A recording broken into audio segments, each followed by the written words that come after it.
Hello again, Broncos country. Really excited to chop up some Broncos with you all this week. Bourbon, Broncos, and no BS. Orange Weekly.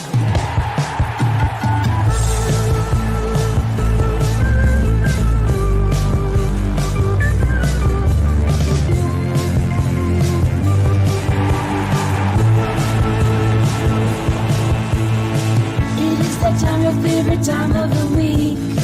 We're not for the Raiders, Chargers, or Chiefs. So grab your brews and your fantasy league. We got that blue and orange blood that you bleed. Like Lindsay, Sutton, and Judy. We are that Mile High Broncos country.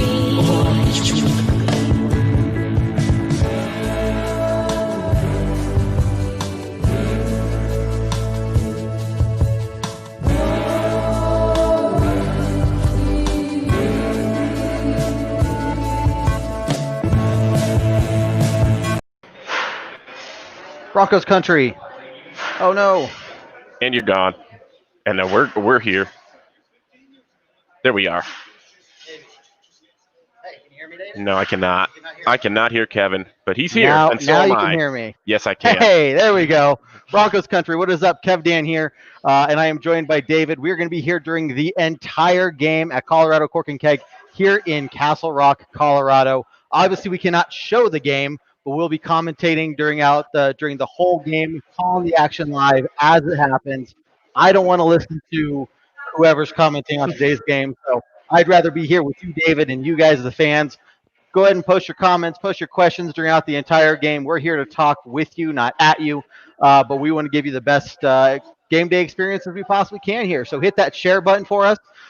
If you're watching during the game, you might have to pause your TV if you have that ability to match up our audio with the game. But we are super excited to be here with all you guys today. So let's start breaking down to it. We're about 20 minutes away from kickoff. Team Puffball, David, we are bringing it strong today. That's right. We've both got our equipment. My Orange Weekly, Kevin with his stylish Broncos Puffball, representing out here at Colorado Cork and Keg in Castle Rock, Colorado. It's a beautiful fall day, Kev. I don't know about you. I've been waiting for this kind of weather. Pretty much since spring. Yeah, I guess right. I've been waiting for it. Yeah, So. yeah. Since the last, absolutely, maybe since last fall. But yeah, it's a great day to talk some Broncos football. We finally have some Broncos football to talk about after what seems like a couple of years now. Broncos haven't played a game since October 1st, Kev. Can you believe that? It's been, over 2 weeks now? Yeah. It's a little bit ridiculous. Yeah, 17 days. Yeah. Jeez. Yeah, and it's definitely been telling on us. We've been tired of waiting. I'm sure the Broncos players are chomping at the bit to get going. Coming up against this matchup against the Patriots today, Kev, do you think that extra time off, having to wait, having to keep waiting, the game being delayed, do you think that gives them a little extra motivation to come in a little bit pissed off? I think so, because we saw some of the comments from what the players are posting on Twitter. Hey, we did nothing wrong. Mm-hmm. So why are we getting punished for it? They practiced during that whole week, and, apparently it wasn't that extraneous of a practice. It was kind of, But I think at this point they're going to come out and say, okay, well, we've had all this time off. There is no reason for us to go out there and not play our absolute best. We have Drew Lock back. Yes, the Patriots have Cam Newton. We have had plenty of time now to get ready for those adjustments and just be able to come out and do the best we possibly can today. Yeah, and I have to give a lot of credit to Vic Fangio, Kevin, for keeping the team kind of focused, consistent, trying to figure out the bye week schedule on the fly, improvise that when you're told you thought your bye week was 3-4 weeks from now. No, now it's this week. How do you get players rested who are already practicing all week? How do you make sure they get the time off they need? Players and coaches, I think, really look forward to that time off of the bye week as a kind of a season reset for them. And having that messed with, it really takes good coaching to be able to keep your team on track and focused after that. And Coach Fangio was really blunt about how he felt. Obviously not a fan of the moving the schedule around, but he said, in the grand scheme of things, we've been really lucky. We have to move some games around. That's the way that happens. But a guy who's had family members infected with COVID-19, and he's really trying to keep it in perspective for this team, and just from a league perspective, this could be a lot worse than moving a couple of games, Kev. Yeah, I mean, the only crappy thing is obviously we were expecting the bye week in week 8. Mm-hmm. Now we had on week 5, and having those early bye weeks are never really, fun. Not ideal for sure. Not ideal, no. But I think being able to regroup with all the injuries we've had, kind of take a step back, say, yes, we have New England this week, Chiefs next week, and then followed by, I think, Miami the week after. I can't remember. But we have some tough teams coming up, Yeah. And I think this is a good time for them to reset and say, look, the first 4 games were not necessarily that good. Yeah, we're coming off that win against the Jets. That was a while ago, but hopefully that's enough momentum to carry them forward. Well, okay. No, sorry, go for it. Oh, and we can talk at least about one maybe silver lining in those clouds of that early bye. We got some guys healthy that we were really waiting to see, most notably Drew Lock, available starting today for the first time since the Pittsburgh game. Also available, Philip Lindsay, back from that turf toe injury. So it's looking good for both of those guys. Noah Fant, not quite ready to go yet. We're not going to see him today. Melvin Gordon out with an illness not related to his issues earlier this week. Not any COVID-related issues. He's got strep throat, it sounds like. But he's not available today either. So it's good to have those guys back, but they're kind of getting thrown into the fire. Kev, New England defense, that's going to be a very, very tough matchup. And Noah Fant, kind of a security blanket as we've seen for Drew Lock in his young career so far. Not going to be available today, but Philip Lindsay coming back changes this offense a little bit, even though Melvin Gordon's not available. What do you think about that? So, look, the Philip Lindsay Royce Freeman connection I think is going to be good. Melvin Gordon did show that he can be that the main ball carrier, that workhorse, if you will. But obviously, he, even if it weren't for him having strep throat, this is going to be a situation in which he just wasn't going to play because of his DUI, if you guys remember that. So we're expecting not to have him for at least a couple more weeks after this. So it's, the Philip Lindsay Royce Freeman connection is going to have to be good enough to overcome Melvin Gordon not being there. So I think we've said it the whole season. We probably have the best number 3 running back in the entire league in Royce Freeman, if not one of the top, So it's not like we're all of a sudden dying without Melvin Gordon. I expect Royce Freeman to go in and do a decent job with what we expect from him. And what I wonder is if we see any snaps for the undrafted rookie Jeremy Cox. Levante Bellamy, who was also an undrafted rookie, got signed to the practice squad this year, injured, not available. So Jeremy Cox is kind of that next man up as the number 3 running back today. I wonder if we'll get any snaps from him. I'd be intrigued to see what he can do if he gets some action. Yep. Hey, Andrew, how you doing? And everyone here, Red Cloud, Kuman, Violet, Lisa, Ray, you guys are fantastic. Again, we're going to be here throughout the entire game, calling out the action as it happens. We may be joined at halftime by Team Dizer. Maybe. We'll see. If not, we'll be here obviously throughout halftime as well. But like I said, pause your TVs to match up our audio if that's something you have the ability to do, so you don't have to listen to whoever's announcing today's game. Andrew has a projection here, David. Lindsay is going to go for 100+ yards and a touchdown. What do you think of that? I think if he does that, we're going to have a decent shot at not just being competitive, but actually winning this game. I think if Lindsay is able to get that kind of running production, we are in business. Our offense is probably doing pretty well for ourselves if those are Lindsay's final numbers. I hope so, Andrew. That sounds really good to me. I'm really intrigued to see what all of this offense can do against a Bill Belichick defense. It's a young offense still. You got veterans like Cortland Sutton. It's weird to say a veteran like Noah Fant, but he's got at least a year's experience under his belt. Not available. Philip Lindsay is one of the most veteran presences you've got there. Him and Garrett Bowles at this point, and that's other than that, your offense is very, very young. Do we see a continued breakout from Tim Patrick this week? I'll be really interested to see that, especially since I think you're probably going to see a lot of Stephon Gilmore on Jerry Jeudy. So we'll see what kind of matchups we get and what kind of looks Locke can kind of decipher and see what he can take advantage of, if anything, in that New England secondary. It's going to be a chess match out there for him. They don't make it easy on young quarterbacks in New England. We'll see. Yeah. You know, it'll be interesting for sure. Hey, everyone, we are at Colorado Cork and Keg in Castle Rock, Colorado. They are open on Sundays only for game days. So this is the place to be. Perfect spot between Denver, Colorado Springs. It's right off the highway, the Wolfensburg exit. Come on down. They got great beers. They have mimosas. We might switch to mimosa later on. We'll see. Maybe me at least. But plenty of good drinks, plenty of good food. Come on down, guys, for either today or the next Broncos game. And hit that share button for us. Hit that like button for us. Really appreciate it. And again, we're going to be here for the next several hours throughout the entire game. I think it's time to start posting some score predictions, David. So we're going to break down the inactive list, but same thing that we've been doing throughout the entire season so far. Post your score prediction. You're going to be entered into a prize. If you get that score prediction correctly and the Broncos win, if you predict New England, then no, forget you. But if the Broncos win and you get the perfect score prediction, you automatically win. Otherwise, if that doesn't happen, anybody who posts a score prediction will be entered into the prize for some awesome Broncos swag. So we're going to give our score prediction here in a little bit, but we want to hear what you guys have to think. So David, inactive list, obviously Melvin Gordon. Noah Fant, I was kind of hoping to see him this week, but obviously it's going to be another week or so. And you know what that means? We're going to see rookie Albert Okwuegbunam for the first time this week. He's active. He is going to be playing, it sounds like. And he was having an injury issues as well as having some issues with his blocking, but he will be active today. I wonder how much we're going to see out of him.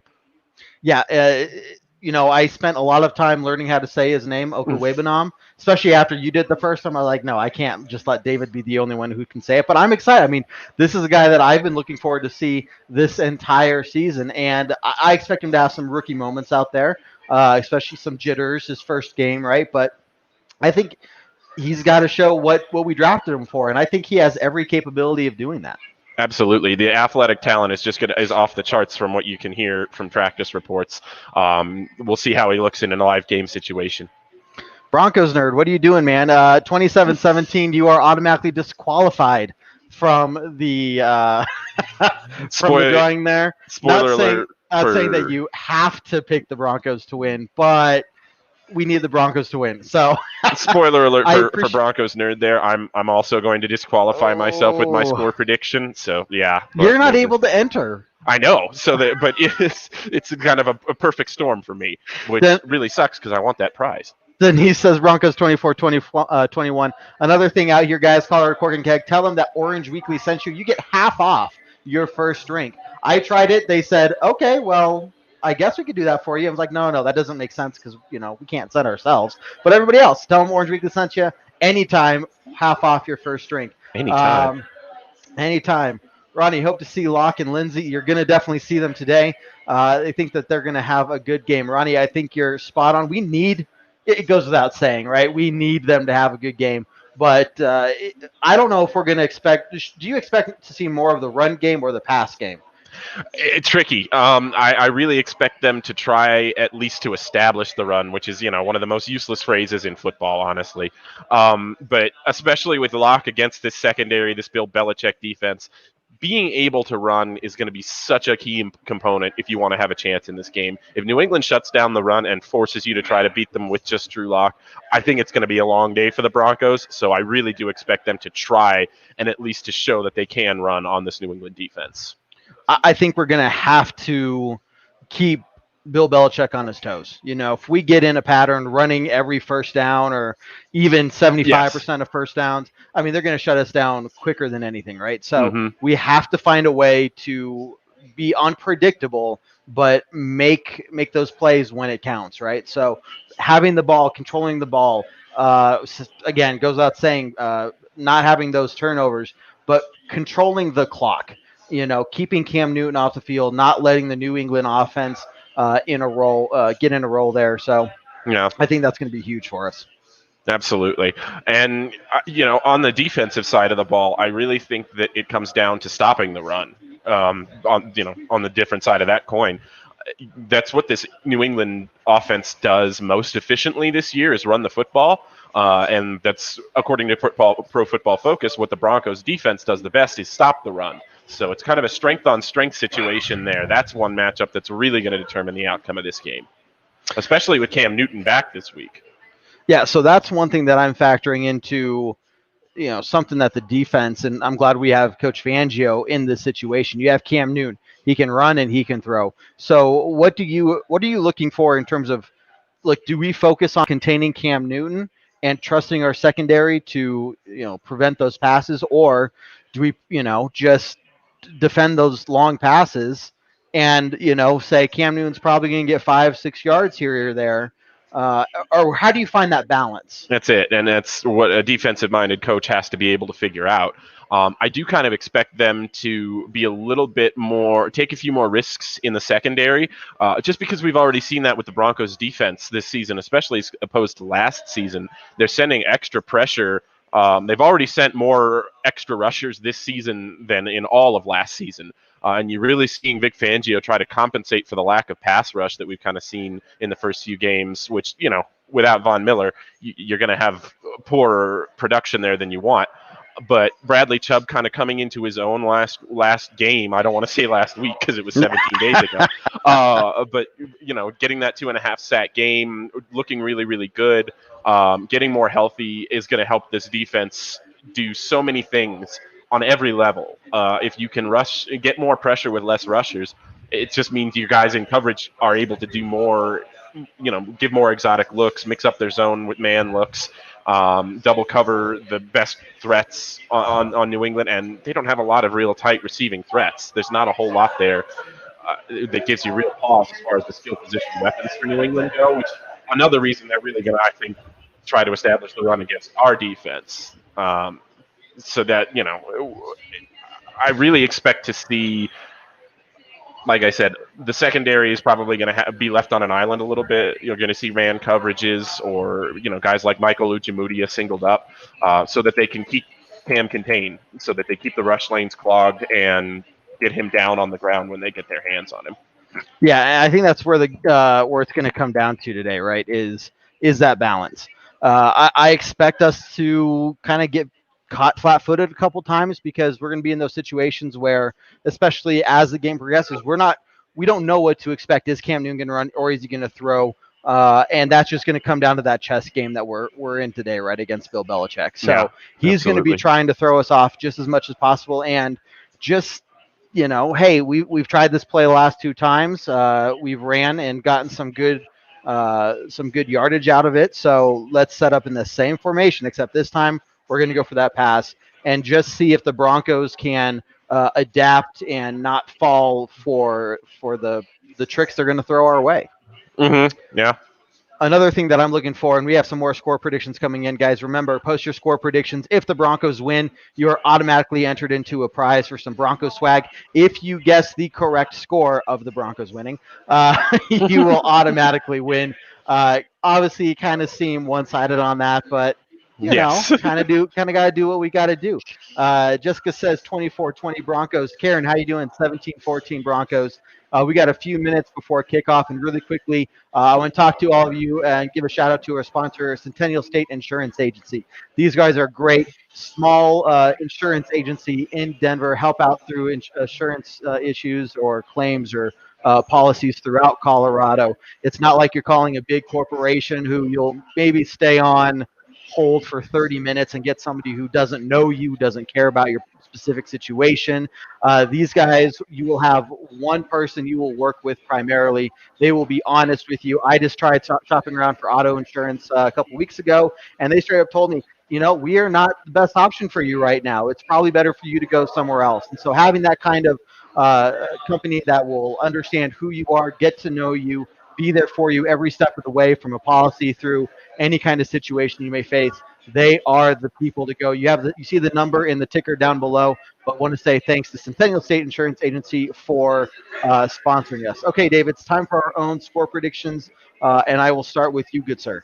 Well, anybody who listens to the pregame podcast knows that when we actually did this pregame podcast about 9 days ago, I predicted a Broncos loss 17-16. Now, that was when I thought the quarterback matchup was Brian Hoyer or Jarrett Stidham versus Brett Rippon. Drew Lock coming back, I think, helps the Broncos, but I think Cam Newton coming back helps the Patriots a little bit more. I'm going to go 24-20 Patriots. Okay. I'm looking for a couple things. Obviously, Bradley Chubb needs to show that last week wasn't a fluke. That he is back in game form, midseason form. He has bounced back from that injury, and we need him to be 100% on his game. I also expect that, look, we need to take some chances down the field, and that's where we're going to, hey, we have Jerry Jeudy. We have Tim Patrick. Let's see what Okuwebanam can do.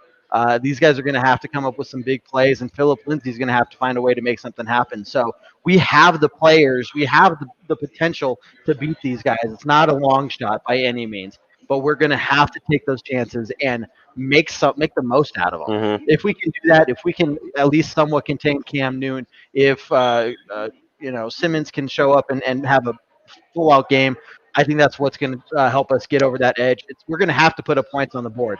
I'm going to say Broncos 28, Patriots 24. It's going to be a close game there at the end, but look, at the end of the day, we're going to have to put points up on the board, and we can't expect to keep Cam Newton and Bill Belichick under 20 points. Right. No, and it's interesting. We both at least picked the Patriots to have the same score. So we'll see how we come out looking on the other side of that. I'm just saying. I thought the same thing when you said it, but here we go. So it'll be interesting. Yeah. Okay, guys, game time is coming up. It is 11 o'clock. Remember, we're going to be here with you throughout the entire game, calling the action, giving you that commentary. So hit that share button for us. Hit that like button. If our audio doesn't match your TV, go ahead and try and pause the TV, see if that helps catch us up or catches you up so that our play calling matches the game. So we are excited to be here. This is the second time we've done this here at Castle Rock's Colorado Cork and Keg. Junior's asking, is AJ Bowie back? He is not on the inactive list. But he is not available yet. He is actually still on injured reserve. Damn, you're right. But good news, better than bad news with AJ Bowie. He is back at practice.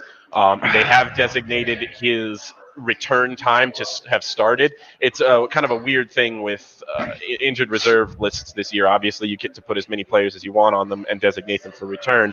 But once you do designate them for return, you have either 3 weeks to bring them back to your active roster, or I believe cut them.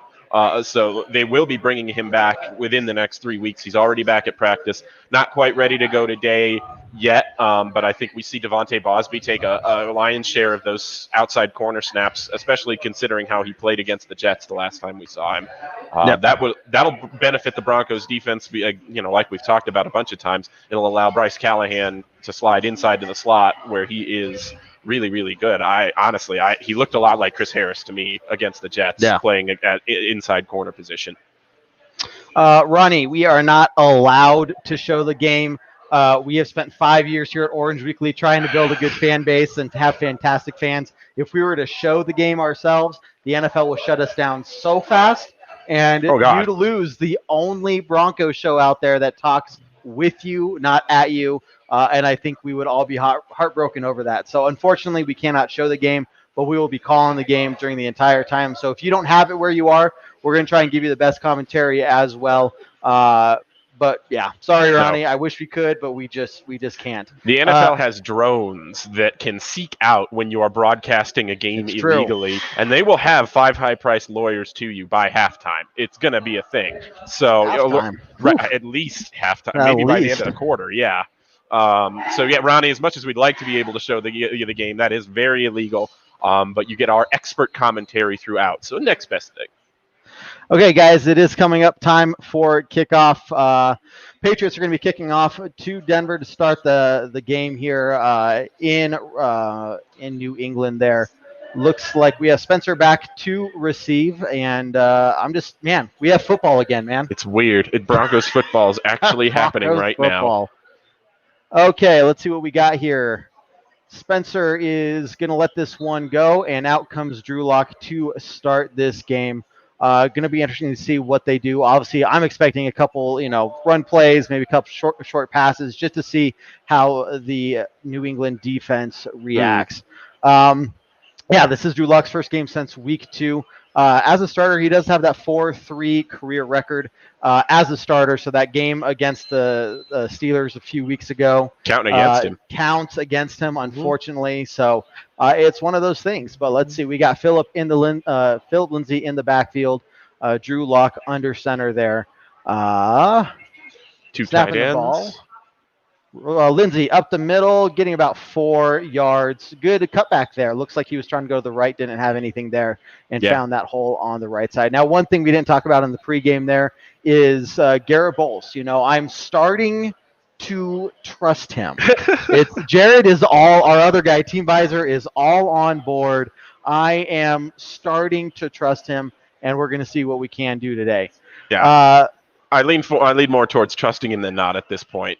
Yeah, we'll see. We'll see. Drew Lock, shotgun formation. Philip Lindsay to the right, stepping back, throwing long over to Tim Patrick, and he catches it at the 30-yard line. This is what I'm talking. So I'm glad I was wrong that we didn't just take it slow on the first few. But this is exactly what I was talking about in the pregame. Is we need to take those chances. That was double coverage too, and a confidence builder for Drew Lock. Now I tell you what, I think Tim Patrick may have gotten away with just a little bit of a shove. Let's check on the replay here.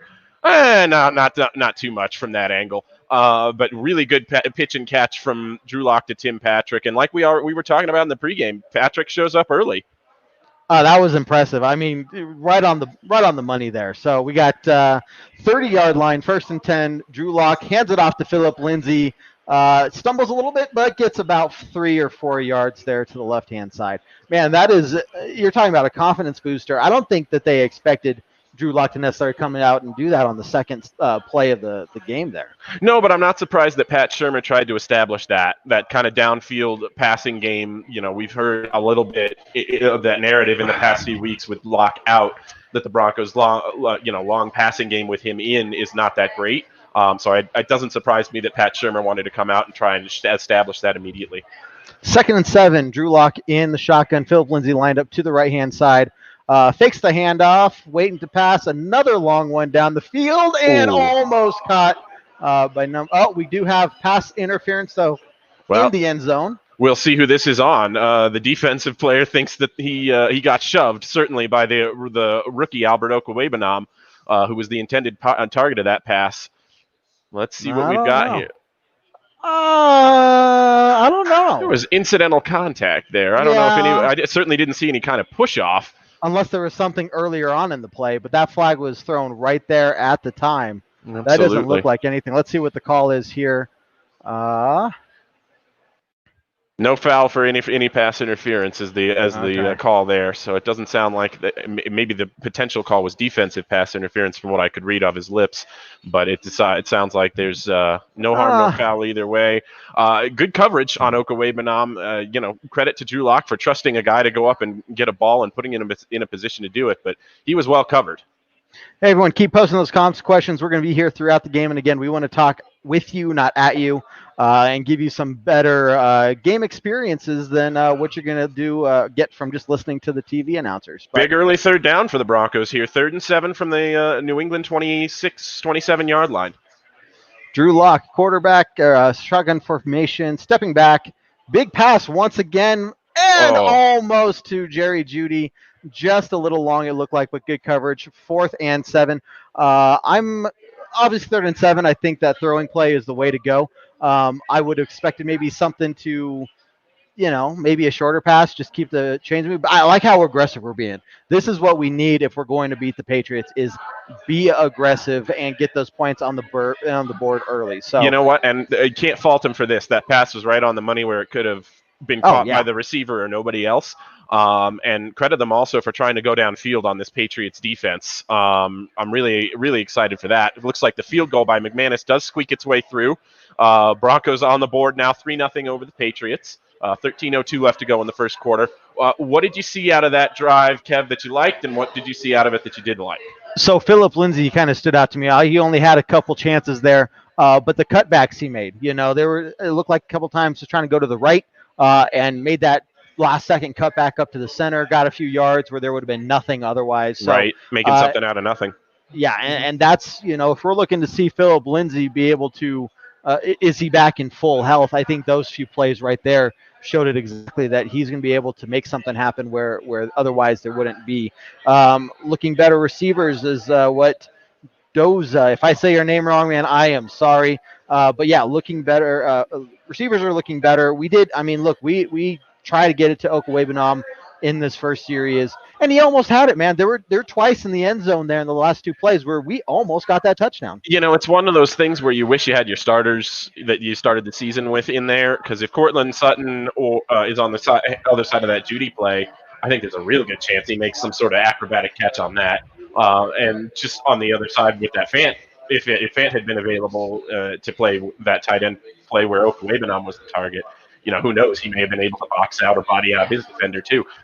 It's just one of those things where injuries suck, and the Broncos have been bitten kind of hard by that this season. But it does affect you. It's still good to see the Broncos with confidence making those play calls and taking those shots down the field. Good to see that for a lot of the offensive coordinator and the offensive coaching staff trust Locke to make those plays.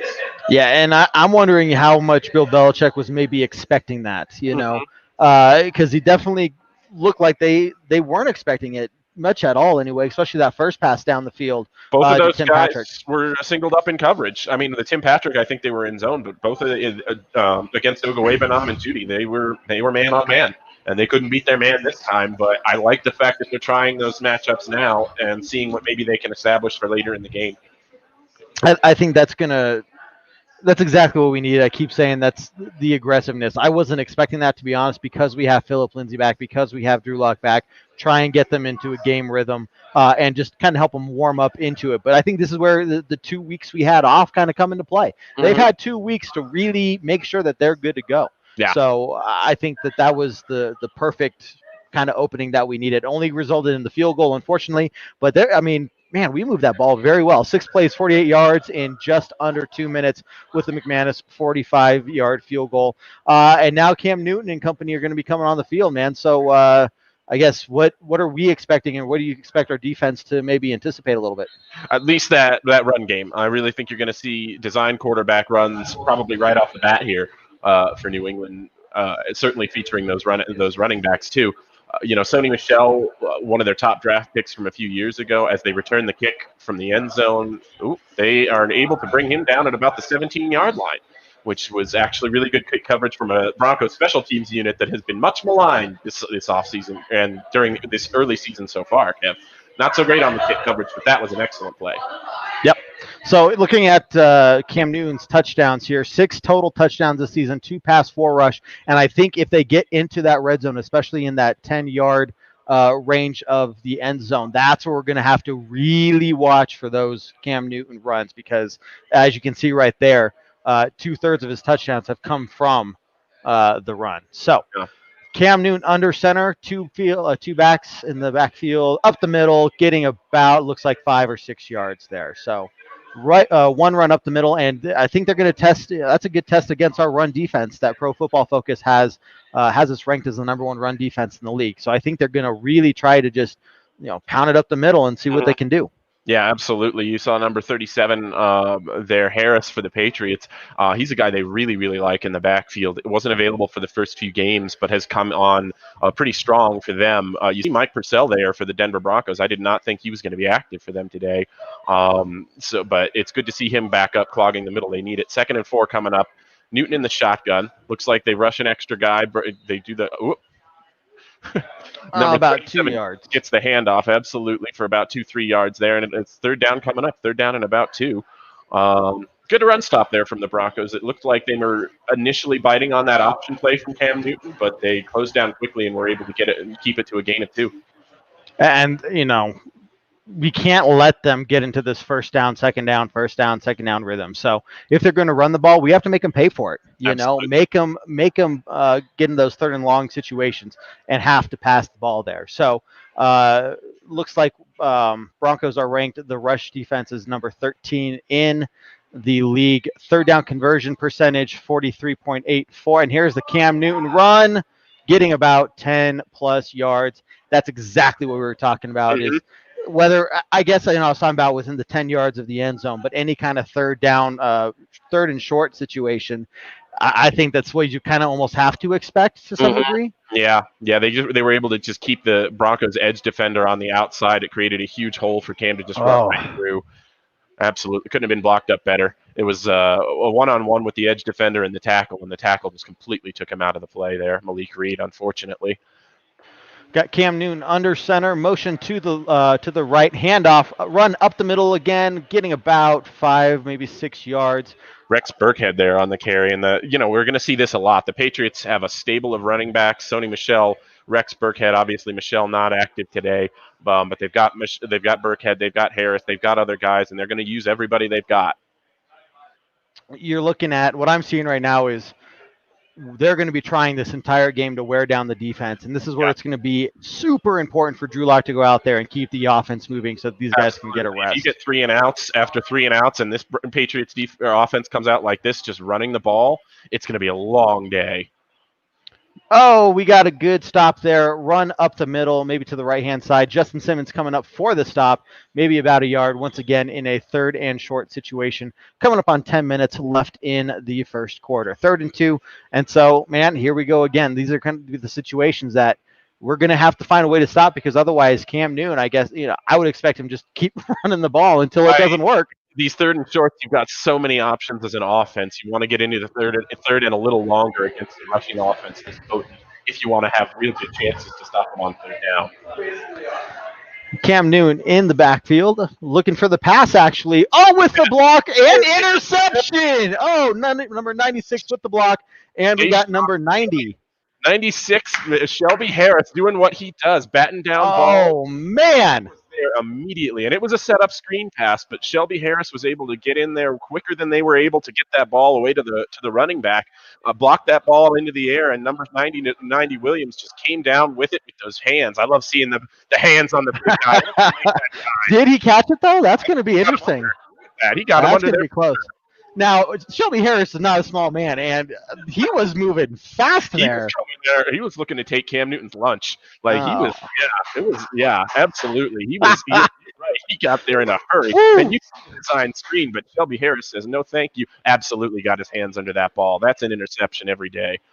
That was fantastic. Definitely the start we needed. Cam Newton's 3rd interception this season. I'm speechless. I mean, I'm more impressed by the fact that Shelby Harris was able to move that fast. But it's also interesting that as he was bearing down on Cam Newton was still looking right at him. Didn't try to duck or cover or anything. He threw the ball right into Shelby Harris's hands, man. All you can do, it's really all you can do, is throw the ball and hope that, the defensive lineman's going to stick his hands up. You hope that the ball just goes at an angle where he gets the angle wrong and it goes through his arms and it gets to the running back. But there's nothing you can do there. You can take the long sack or get that ball out of your hands. At best, you hope that gets batted down. You don't have defensive skill guys there with the hands like a cornerback. You think it's an incomplete pass, but it turns into bad luck. Lock snaps, hands off to Lindsey, trying to find a corner. Gets around for about 4 yards. Again, finding a hole where there may be no hole originally, and getting very patient running we've seen from Lindsey so far. Yeah, inside the 30 there, fantastic. This is the great. They have to capitalize on this, and absolutely. They've been talking about how much they want to create turnovers. That was really an emphasis that we heard about from this defense, and now you've seen them set the Broncos offense up in really good field position inside the 30-yard line now for New England, 2nd and 6. Drew Lock under center, Philip Lindsay in the backfield. Another handoff going up the middle for about 4 yards or so, getting a nice 3rd and 2 situation going on. Absolutely, and we were just talking about this for New England. 3rd down and 2 sets up so much more options for your offense than 3rd down 7, 3rd down 8. As we see Lindsey coming off the field now. But any number of things the Broncos could be cooking up for this 3rd down. And it's really good to see that they are running the ball effectively with Lindsey so far early in this game. It's been kind of run plays and chunk passes for this offense. It's interesting to watch what their attack is so far. 3rd and 2, Drew Lock in a shotgun formation. Got Royce Freeman off to the right. Big pass once again. Almost intercepted. That pass intended for number 85, Okuwebanon. I think it's 4th and 2. I think you go for it here. I think Denver's offense. if you're talking about being aggressive, Yeah, absolutely. And you see them trying to go down the field for these passes. It's just they're covered up well on the back end, and maybe almost intercepted is a little bit of a stretch, but that was certainly very well covered on the back end. And you're trusting your big tight end to go up and make a play, but I don't know that Albert Okawebanam is quite ready to make those NFL style plays yet. We do see they're going for the field goal here, Kev. What do you think about that? So maybe try and draw them off sides. I don't know. I would do anything I can to get that touchdown. Obviously, they went for the field goal, which is good right down the middle. 6-0 Broncos. I get being aggressive, but I think there's a point like right there where we maybe need to calm down just a little bit. 3rd and 2. Let's just try and get that first down, maybe put us in a 4th and inches situation, and then go for it on 4th down. I do love how we're being aggressive, but I think that's kind of opportunity where we could have taken a step back and just said, you know what? Let's get the first down, and then we can aim for the end zone there. Yeah, I agree. At that, you had an opportunity there to continue that drive, and I get that you want to go downfield and you want to be aggressive, and that's what you've been coaching your young quarterback to do all week. But maybe this time is one of those times that calls for just getting that first, continuing that drive. You've got 4 more shots at the end zone if you get 2 yards. So let's maybe try that. But, can't fault him at least for trying to get a lead and capitalize on that turnover. Really, really encouraging to see that they are trying to keep their pedal to the metal. Especially with the Patriots game, or not Patriots game, sorry, we're playing the Patriots game, especially with the Chiefs game coming up in a couple of weeks, or is it next week now? Yeah, it's next week now. I can't keep it straight. But yeah, with the Chiefs game coming up next week, it's good practice to show an aggressive offense, show an offense that wants to score when on its own terms. Yeah. So, I appreciate what they did, and it's going to be. I don't know if they expected the Broncos to come out this aggressive, to be honest with you. Right. They're covering the backfield, and hopefully what this does is create, the idea of, hey, they're being so aggressive that now they're going to let some of these runs go a little further than they would have. Hey, they keep throwing these long balls. The players themselves are going to start expecting that internally, and then that's going to open it up for a big run. And the coaching staff of New England will have to honor that if you keep trying it, especially if you connect on 1 or 2 of these shots like we saw with Tim Patrick. If you can do that again, you're going to have to force the New England Patriots to respect that and kind of open things up underneath for you, not just for the run game, but for the pass game as well.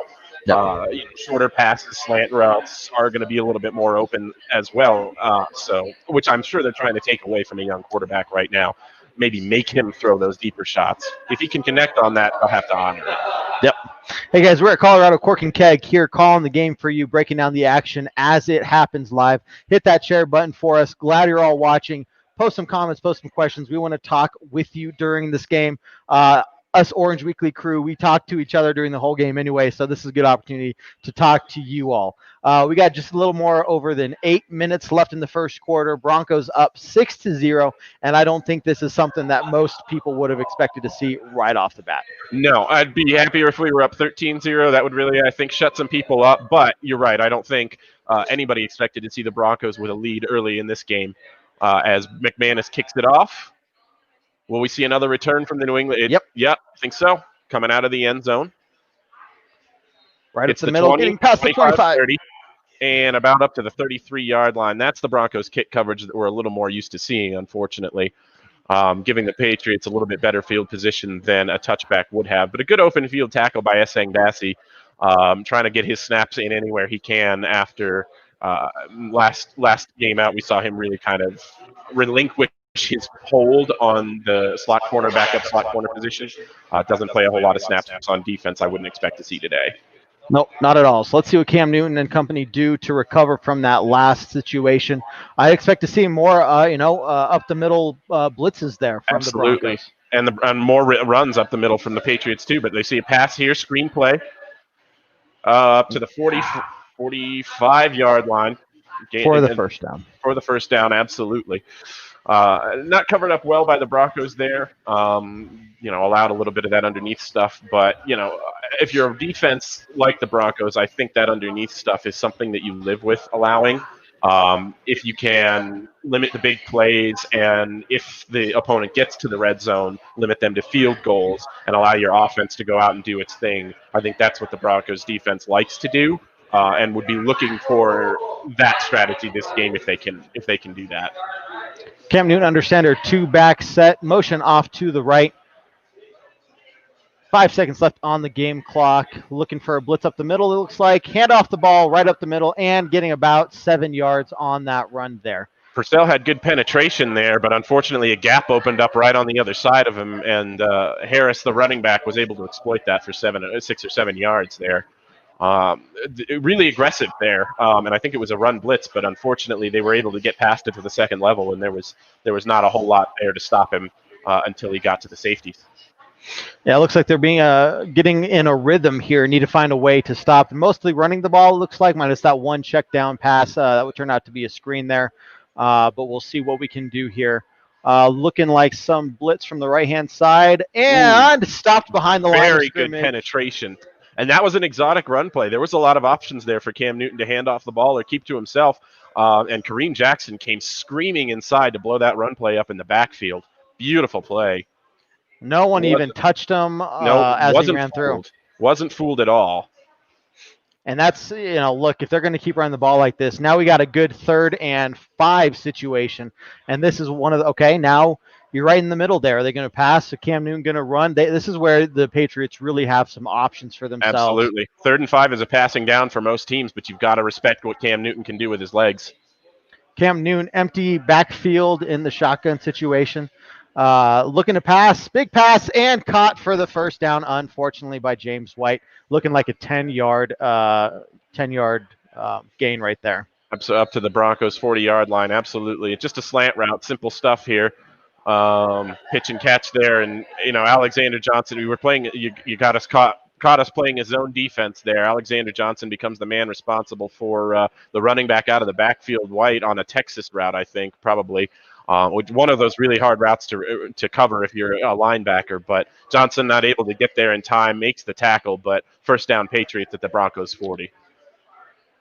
Cam Newton in shotgun formation, hands the ball off once again. Number 33 up the middle for about, Burkhead gets about 2 yards, maybe 1 yard right there. So well played by the Broncos defense there. I think they're setting a tone. They are going to be testing that interior defensive line of the Broncos. And again, maybe setting it up for an outside run at some point, but they are really testing that interior line there, trying to wear us out. And this is where, whenever they do have those passing plays, get Cam Newton to check down, but then make that stop, because otherwise this is where this defense is going to get worn out really fast, especially after not playing for more than 2 weeks. Absolutely. Yeah, this is a really important series for the Broncos defense as they rush. Now, Newton's back to pass. He is sacked. He is sacked. Holds the ball far too long. That was a coverage sack all the way, but Anthony Chiquillo comes off the right side of the defense, unblocked, and makes the sack on Cam Newton. Oof. Ooh, he is slow to get up. A Patriots player down, number 72. Ooh, he is in a lot of pain. Helmet is off, and he is, this is one of the themes of the season, Kev.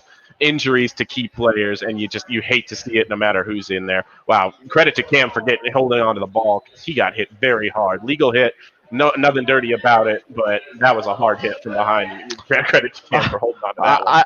For a second there, I thought the player that was down was Cam Newton, because it was a hard hit from his blind side there. Absolutely. So never like to see that, but you're right. This is, the teams that are able to stay healthy, luckily, are the ones that have a much better chance. But look, every team out there, it goes without saying, every year has to adjust to injuries.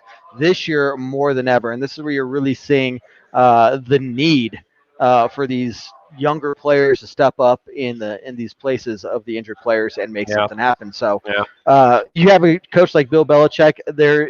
A guy goes down, and it's not really going to phase the team, because he has everything figured out. As soon as somebody has to go out, these players know exactly what is expected of them, where they go, what they need to do, and it's almost interchangeable. At some point. Mm-hmm. Yeah, absolutely. It's guard Jeremy Illuminor, and if I'm pronouncing that name in any way correctly, I'd be shocked. So apologies to him if I am pronouncing that name incorrectly. Jermaine Illuminor, number 72 for the Patriots, looks like their starting guard with their guard out. What's his name? Placed on the COVID list. Shaq Mason. Shaq Mason placed on the COVID reserve list this week for the Patriots. So they were already thin at that position. Going to be really interesting to see how that offensive line holds up if he can't come back into this game. And it did look like he was in a lot of pain, Kev. Again, you hate to see that. That is an absolute shame. Any week, all you want to see is these teams come out relatively healthy, right? You know, the score is what it is, but we as a Broncos team have seen far too many times already these injuries at key positions to players that you were really counting on. And it's, you know, you never wish that on an opponent. Oh, no, definitely not. So hopefully it's nothing too terrible. We'll see how it plays out. But now we do have a long third down situation there. And this is where you've got to expect, I believe, man, when it's Belichick, you can't say you've got to expect, right? Well, I mean, but Kev, that was third down. So we're now looking at a long fourth down where I believe the Patriots will Did I just have a Tom Brady moment? You just Tom Brady that. You just Brady that. You keep holding your fingers up, Tom Brady. Yeah, they'll make it third down for you. That's how it works in the league. Man alive. But yeah, it does look like the Patriots will have to punt here. That's a shame. He got rolled up on from behind. Ooh. The sack on Newton. He just got rolled up on from behind. That's oof. No, I'm sorry. You were right, Kev. I was the one who was wrong. It's 3rd and 18. Newton takes the snap. Ooh, under pressure almost gets a snap. Oh, how did he catch that? Bring him down. Okay. All right. That was Tom Brady. I keep seeing the Patriots and want to say Tom Brady. Cam Newton with the shovel pass forward there somehow was able to get maybe about 10 yards, but does bring up the 4th down. Cam Newton almost sacked again there. Chiquillo had the quick pressure. Yeah. On that injured side there. No, Chiquillo had the quick pressure on that. Yes, on the right side of that offensive line where we just saw the injury. He had quick pressure again. Cam Newton forced to try to shovel pass to make something out of nothing. Clearly, the running back was not expecting it. Managed to gather it in, but we were able to keep him from grabbing that first down. Looks like the Patriots about to punt. Looking to see if they can pin it down inside the 10-yard line, and they do. Broncos fair catch at the 9-yard line. So Drew Lock able to come out once again, 2 drives in a row. We are able to hold New England to 0 points. So, defense is doing what they're supposed to be doing. They are doing a fantastic job containing Cam Newton. They have been able to make some plays, but at the end of the day, we're getting the pressure to Cam Newton. We are holding the interior line there. When they run the ball up the middle, they're not getting that many yards. And so it's time for the offense to go out there and make them pay for it. Pressure and turnovers, those are the hallmarks of a Fangio defense, and they kind of go hand in hand with this defense. So keep it up is what I would say to this defense. And like you've been saying all game, Kev, it's now up to the offense. Kind of pin back at their own 10-yard line or so to put together a drive here that hopefully ends in the end zone. Let's have no more field goals. Let's get it done. Now, see, this is where I'm thinking we need to throw some confusion towards the Patriots' way. You're expecting to maybe run up the middle, get some yardage to give you some breathing room there, but I would love to see some sort of pass play here again, just trying to throw them off. Any other team, for the most part, you would see them run the ball up the middle, but I like to see something else. Here. We are seeing the pass play and throwing the ball away to Tim Patrick for about 5 yards. So. Oh, dear. He was down. I think they're going to call that incomplete. That one was to Nick Van Ette, the tight end. We'll see what the call is. I don't know. I guess they are going to call it down. Yeah, the ball did come out, but they call his forward progress stop. Good job by Locke to stand in the pocket there. He did not scramble to the outside. He really stepped up and tried to find the open receiver. And called the play at the line of scrimmage. So running out of time there, made something happen. That's exactly what I was hoping to see. 2nd and 3rd now. Drew Lock under center. Royce Freeman in the backfield. Handing the ball off up the middle, getting about 2 yards, bringing us to approximately a 3rd and 1. 2 minutes, 20 seconds left in the first quarter. Broncos approaching their own 20-yard line. And I think Freeman knows that he would like he would like to have that one back a little bit. I think he knows that he probably could have had a little bit more there, but sets up the Broncos in a 3rd and manageable, 3rd and 1. We see Lindsey come back onto the field, we've talked about, this gives a lot of options to your offense. Now, again, we want to be aggressive, but we want to keep the chains moving. So And, of course, as we say that, the Broncos spread it out. Philip Lindsay in motion, looking like some Kansas City type of crap there as Royce Freeman runs up. I haven't seen us do anything like that. Total Kansas City type of play. Philip Lindsay running around Drew Lock as we fake the handoff to him. That was the most unique pre-snap motion I've ever seen. Absolutely. So Royce Freeman is in the backfield. The line next to Drew Lock doesn't move. Philip Lindsay starts out wide, comes back into the backfield, runs back around the quarterback's back and back towards the boundary, and he hands off inside to Royce Freeman, who gains about 10 yards up to the New England 29 yards. I don't think the Broncos have ever had that kind of play call before. That was super interesting. Wow. I would like. Looks like another pass play. Drew Lock running around, gets the ball to Royce Freeman for about a 3-4 yard gain. That's going to be one that I'm going to be talking about for a long time. That's going to be an interesting gift to watch. Now, on that play that we just saw, a designed rollout for Lock, but it was really covered up well by downfield by the Patriots. They were forced to kind of check it down to Freeman there, who gets 2 or 3 yards, but it's that test matchup we've been talking about. This Belichick defense never gives you anything real easy, doesn't give you what you want to do right away. So you've really got to kind of keep at what you're trying to do if you want to get results, I think. We got Drew Lock under center, Philip Lindsay in the backfield, handing the ball off, run to the right-hand side, getting around the corner, first down, and then some. Great play call there. Well blocked up. He had the edge very well open there, and Lindsay took advantage of it, used his speed, and got around for about 15 yards. Now, I'm going to go back to that last play. If I'm Bill Belichick, I'm sitting there saying, oh, crap, they are going to try and get fancy and confusing on us. This is not a team that's going to be just passive and safe. You know, they're going to do something like this. And honestly, that was a Kansas City type of play call. And get some KC crap. You heard it here first. KC crap. We're pulling some KC crap. That was like some KC crap. 2 minute warning. Well, no, not 2 minute warning. It's about 2 minutes left in the first quarter there. David, I'm trying not to jinx us. We're looking okay on offense. It's been very interesting what the Broncos' strategy has been. And, the completion percentage for Drew Lock is not where you want it to be. But bless them, they're trying. They're not passing short of the sticks on third down, which is what we saw literally every third down that I can remember last year. They're trying these big plays. They're finding out what's working. They're establishing the run game with Philip Lindsay. And it's been really, really interesting to see what's paying off for them, what's not. See, DJ, this is not the kind of stuff you're going to get by listening to the announcers on TV. You heard it here first. KC crap.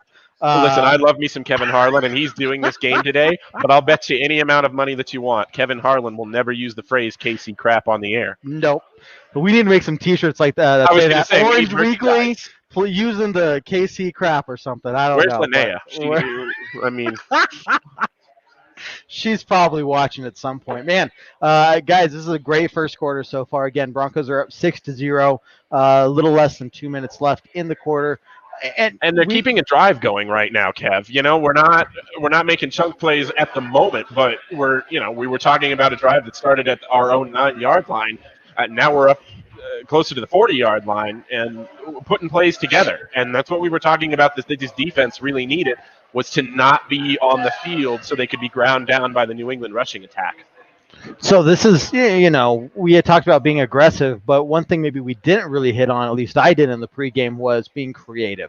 Yeah, I did say try to insert some confusion, but this isn't just trying to insert confusion. This is straight up being creative. And this is where, man, we had 2 weeks to plan for this. This is fantastic. This is Pat Shurmur saying, we have 2 weeks to prepare against this defense. Let's give us some time to practice some stuff, come up with some stuff, and add things to the playbook that no team has seen us make that play call before. Well, and I'm certain something that Pat Shurmur wanted to be doing all along this season, these kind of creative plays. But when you're putting your backups or your third string quarterback into games for stretches at 2-3 game stretches at a time, it just limits what you can do from the offensive playbook standpoint so much. Second quarter starting here, and Drew Lock looks like changing the play. Looks like he's just going with the regular play. Under center, Lindsay in the backfield. Drew Lock back to pass.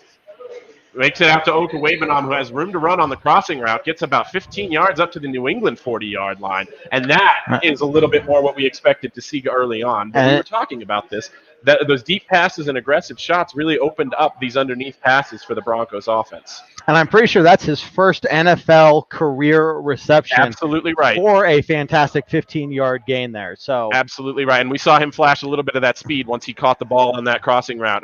New England in a zone, he was able to run in through that soft zone and pick up about 15. Drew Lock set first and 10, Judy in motion. Philip Lindsay behind him.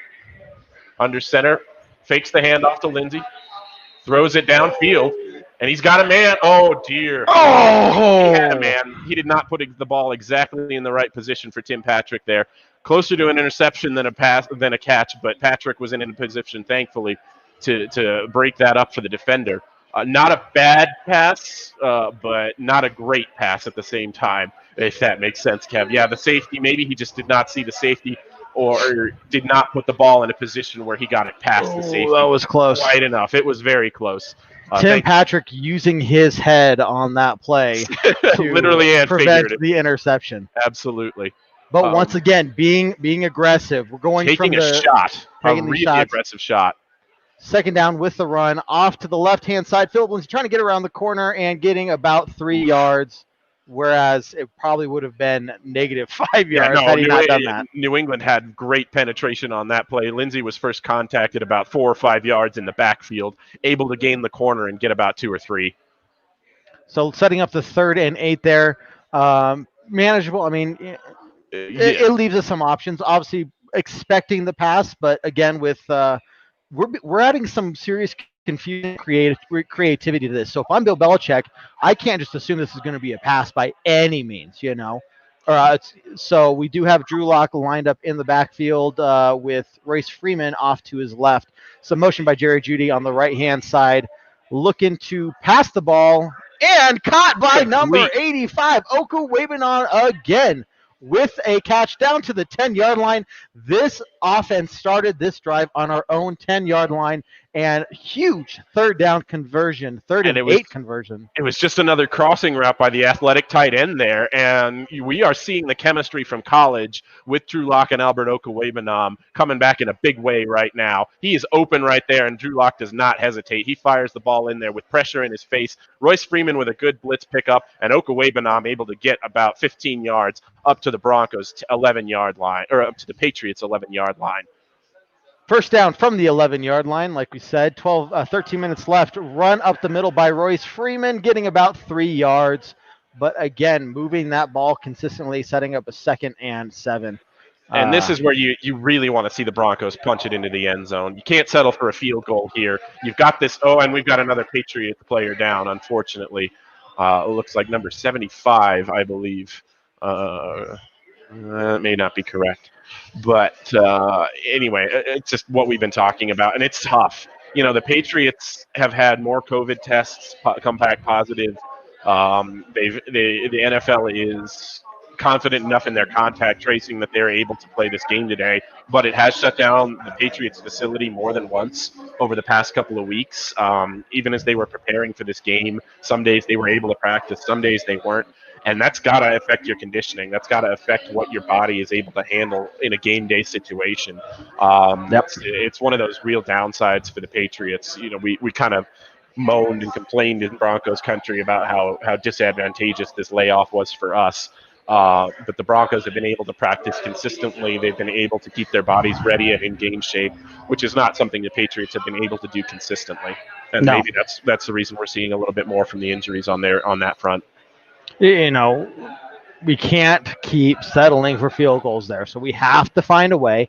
And heck, we're within the 10-yard line. If we get into a 4th and short situation, we have got to go for it. We have got to get that touchdown on the field. And this is where I was saying before, let's be aggressive, but let's be smart. If it gets to 3rd and 8, okay, maybe we just need to go for that field goal again. But we have to find a way coming up on the 2nd and 8 play here to, you know, again, a lot of cliches, and now that we're on the commentator side of the table, I can feel that. Oh, this is why they repeat themselves so much. So I'm trying to be a little better than them. Sure. But I think the fact we came up with KC crap automatically makes us better than them. I mean, yeah, absolutely. I think Casey Crapp has bought us quite a bit of leg room there as far as that goes. But I would expect to see on 2nd and 8, traditional, at this part of the field, it just, kind of conventional offensive thinking is you take a shot here, you go for the end zone right now. And I would not be surprised to see that again. We will see. It's equally likely that we see Philip Lindsay come back in and get a nice gain there. But the Broncos' offense is kind of humming right now. They are able to move the ball really, really well. New England's kind of been adopting our strategy of shutting things down in the red zone. But if Drew Lock and the Broncos' offense can punch in right here, man, that's going to be a huge confidence booster and totally change the complexion of this game. DT Adam Butler, the one who went into the injury tent for the Patriots at the last break, Kev. Looking to see what Drew Lock and the Broncos can do on the 2nd and 7 play. 12:35 left in the second quarter.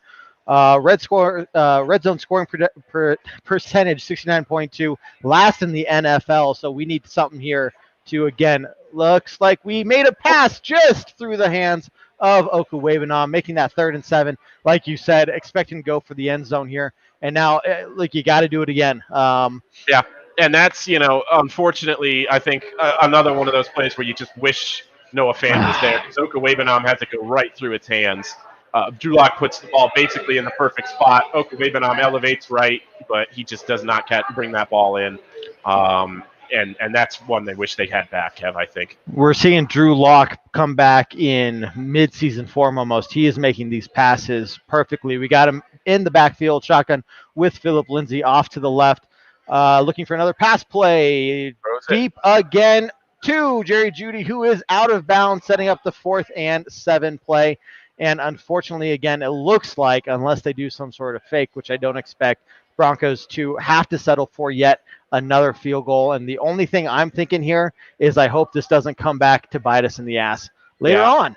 Yeah, no, and that one, not great ball placement from Locke, but not a really, I don't know if he had any open guys there or not.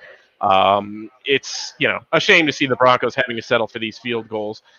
It's nice to see them moving the ball, and good to see that Drew Lock can do that in his first return, from that throwing shoulder injury. A little bit too much juice on that one as Brandon McManus knocks it through and makes it a 9-0 Broncos lead. But, like you've been saying, got to have a little bit more red zone production than that if you're the Broncos.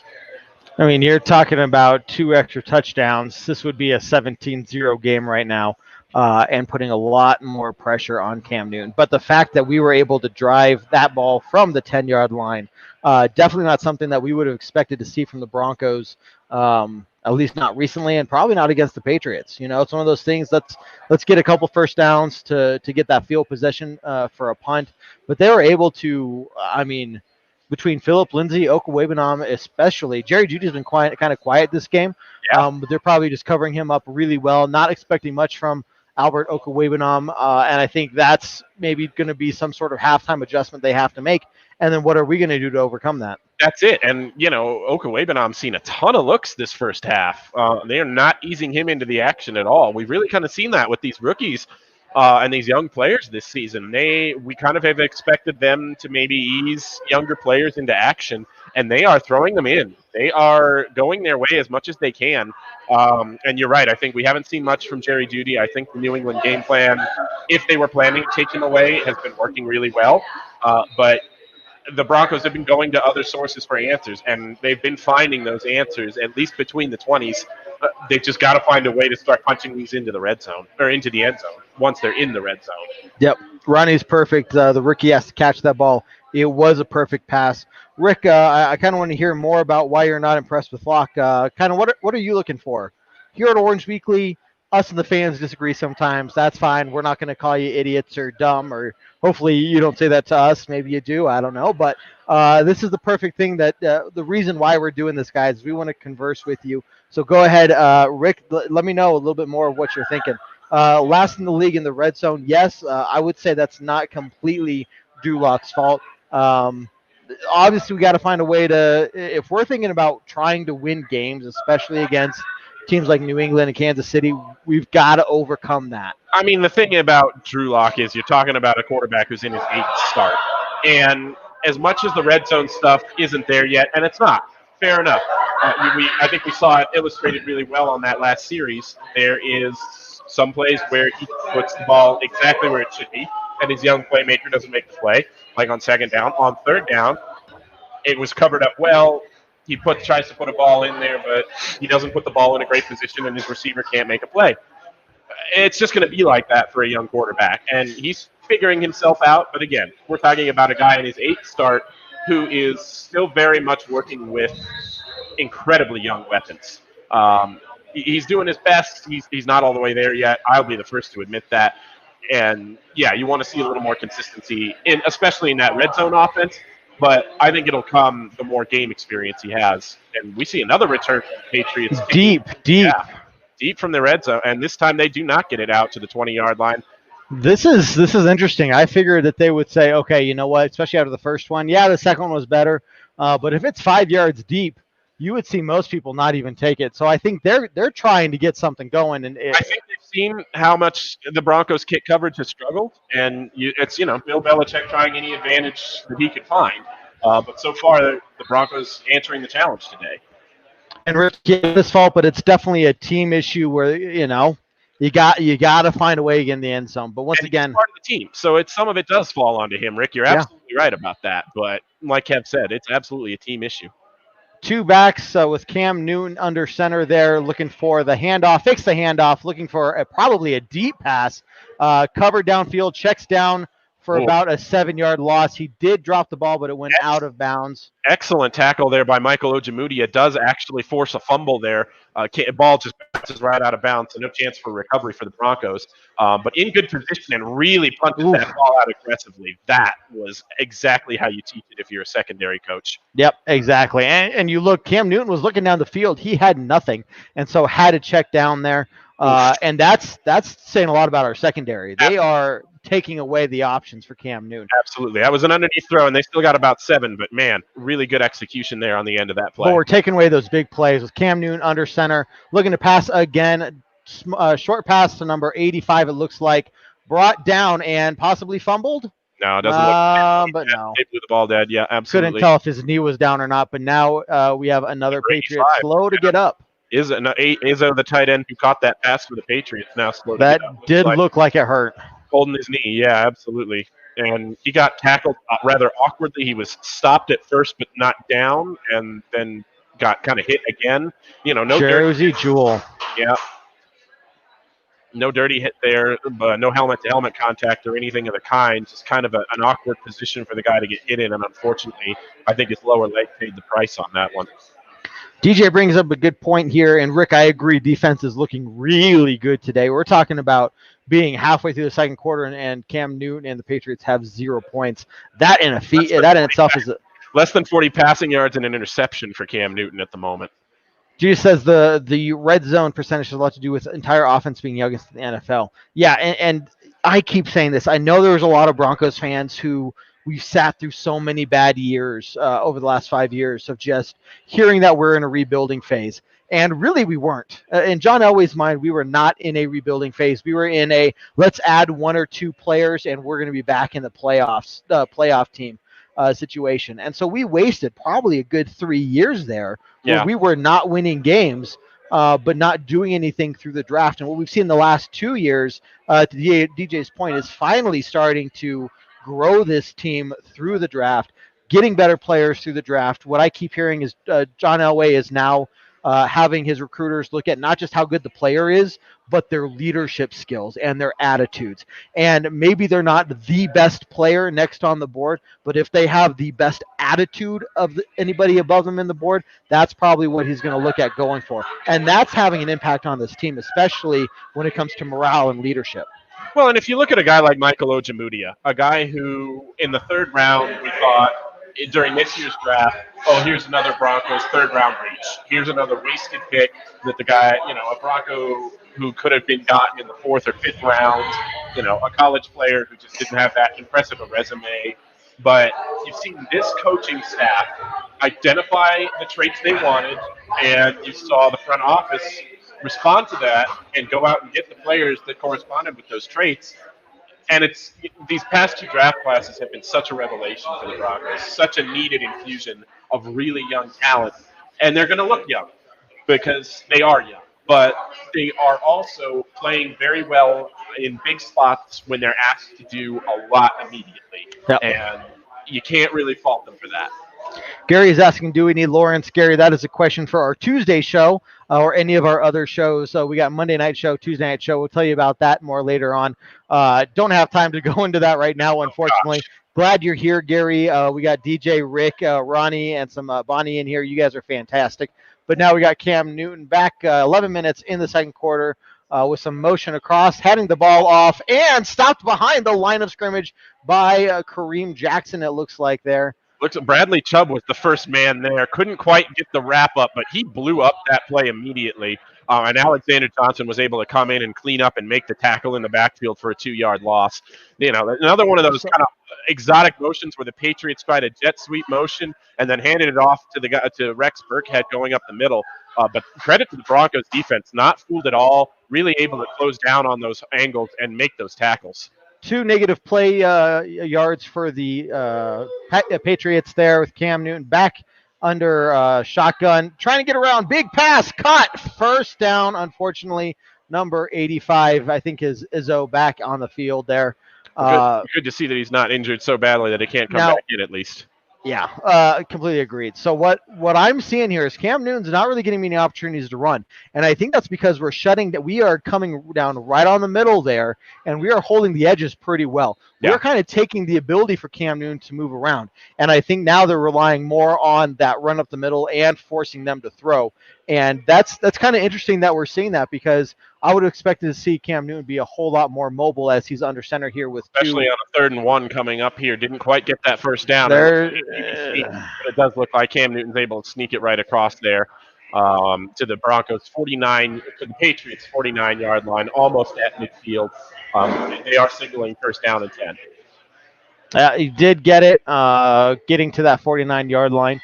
But overall, look, we haven't seen really any major runs from Cam Newton. We saw that one early on in the first quarter.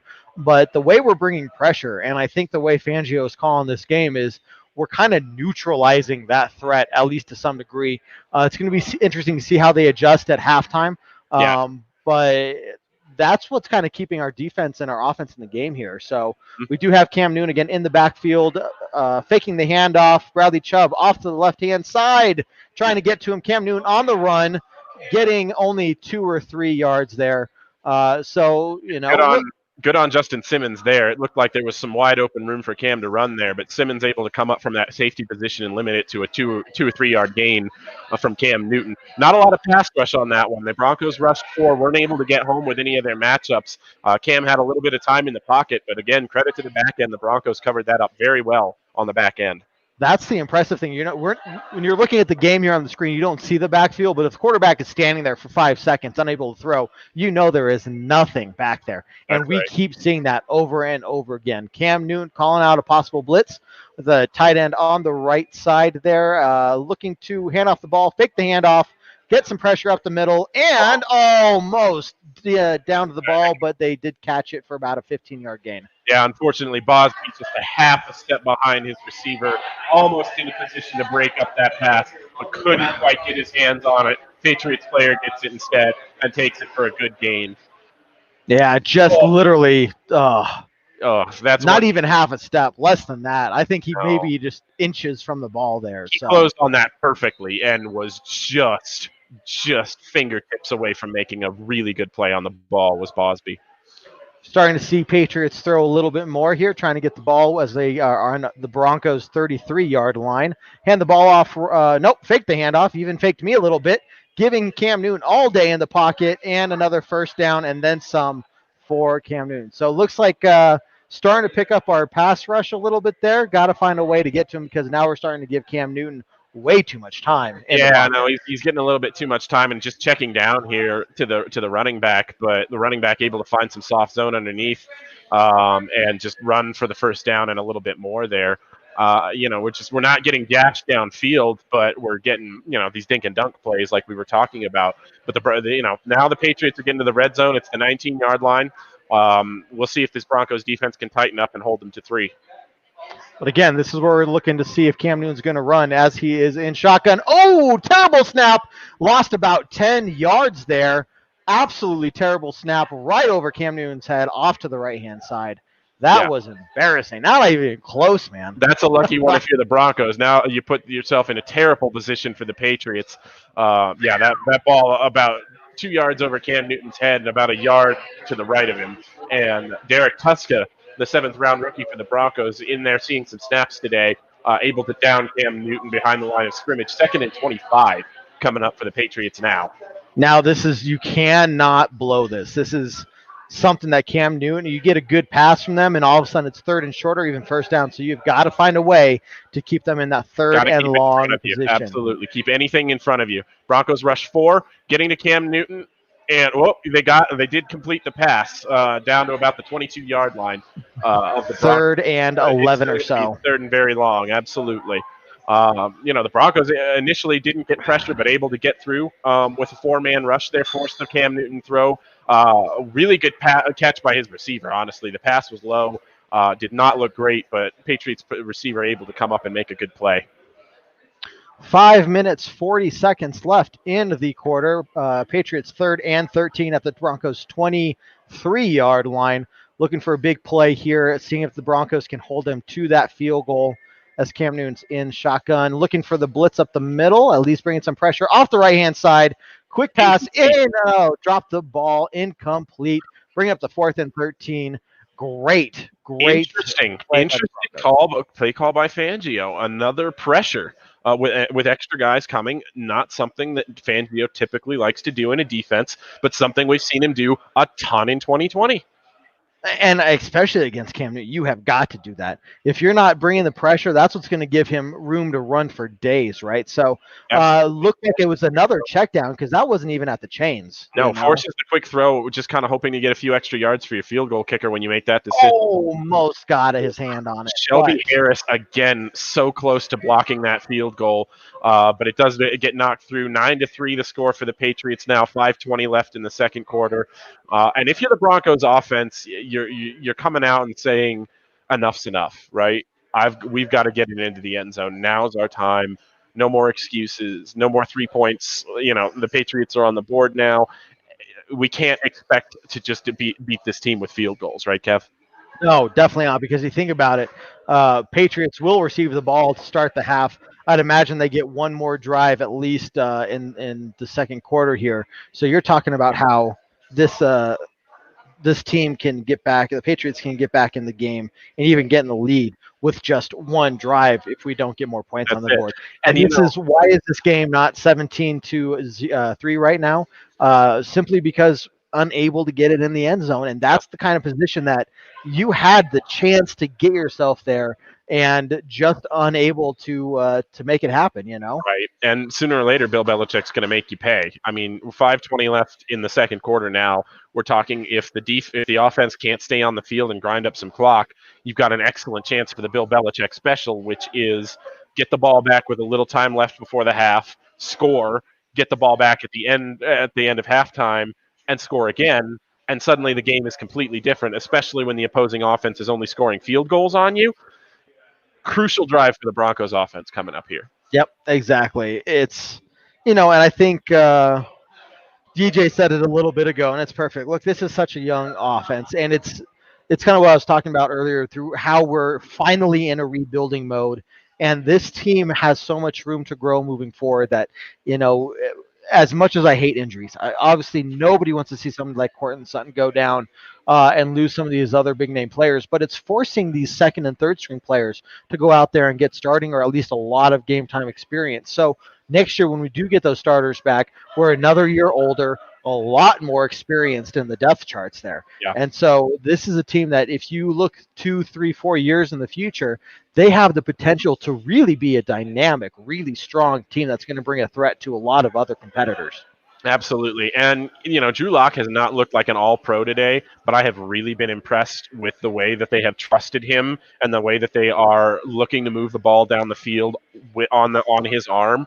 And he's not hitting every pass that they're dialing up for him, but at the same time, they're trusting him to make those plays. And they're not dissuaded by the fact that he's a few inches off or an Okoebanam catch away from making some spectacular stat-catching throws. So I would expect them to continue to trust him as the game goes along, see what he can do against this New England defense, which has been really potent, but which has not been an insurmountable object for this Broncos offense thus far. New England kicking the ball back off with 5:20 left. Short kick received at the 3-yard line. Spencer bringing it out, gets to about the 17-yard line. So short kick, but short return, unfortunately. Looking to see if they could have maybe get a little bit more out of that. Broncos and Drew Lock will come out, taking over. 5:20 or so, 5:10 left in the second quarter at the 17-yard line. So, like you said, time to eat up some clock. You got to find that balance here. Be aggressive, but not, You've established Phillip Lindsay really well so far this game. If he can be effective on this drive, that helps your offense so much in a 4 or 5 minute situation. And see what we got coming up here. Lock under center, hands off to Lindsay. Gaining, got a big hole. He's still running 30 yards, forward line, almost to the 40-yard line for Phillip Lindsay. Man alive, just able to use that speed and burst like we've seen from him his entire career, Kev. People were wondering how he's going to come back and how he's going to look after that injury. And especially again, with turf toe. That's such a tricky injury.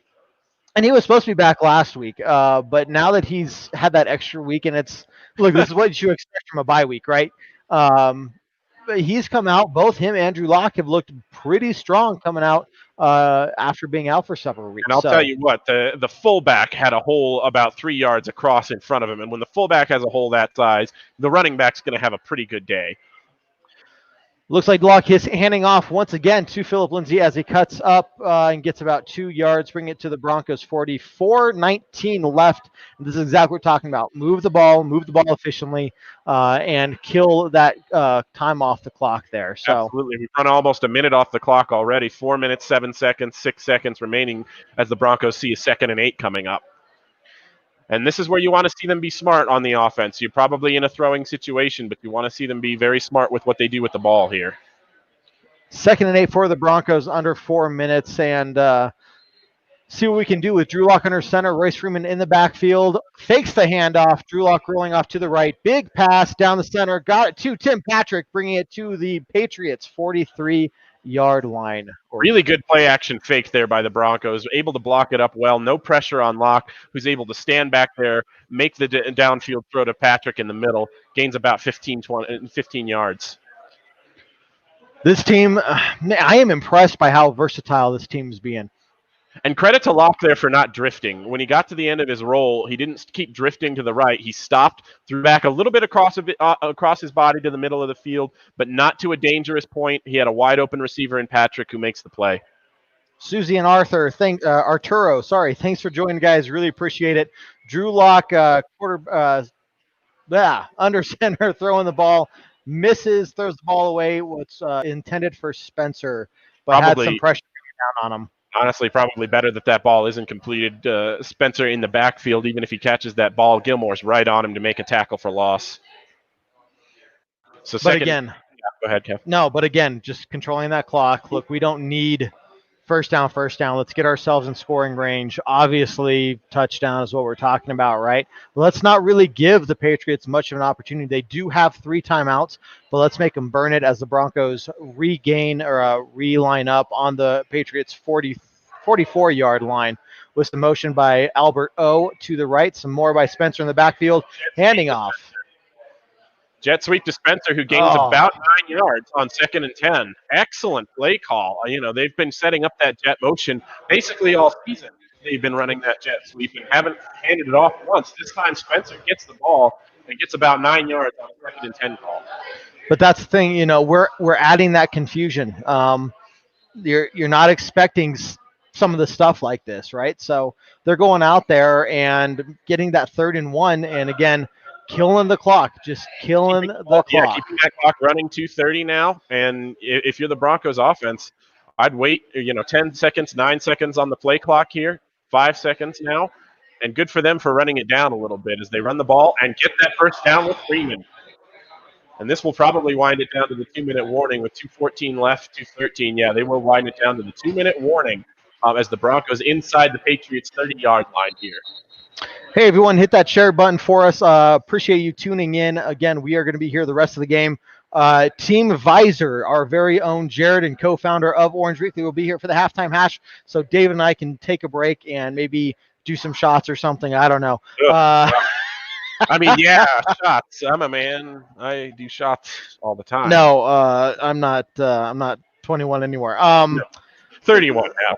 Well, Jared's going to be joining us for the halftime hash. He's going to be sharing his thoughts and answering your questions. So once again, everyone, please post your comments. Please post your questions. We are here to talk with you, not at you. We already have a new catchphrase for the Broncos that we learned earlier today. Broncos using that KC crap. Using that KC crap. But seriously, they've been that jet sweep double motion there. You know, adding a lot of things that I don't think I've seen from the Broncos in ever. Just the willingness to be creative, even if those plays aren't necessarily getting you, a touchdown every time. We saw the creative motion with Lindsey earlier. We saw the jet sweep with Spencer this time, and it's paying off against a defense that you want to be creative against if you can, because it's a defense that's so well coached. You think they're going to be ready for anything. Show them everything you've got. That's what Pat Shermer's answer to that has been today, and it's really been paying off. And you're talking about Pat Shermer just coming in here. This is his 5th game with the Broncos, and there's some chemistry here between the offense and Pat Shermer. They're really looks like they're getting on the same page. They're able to come up with ideas creatively, and he's able to get the players to get to a point where they can execute it well. And that's, if I'm Bill Belichick, I'm not expecting that from this team. No. I'm just not.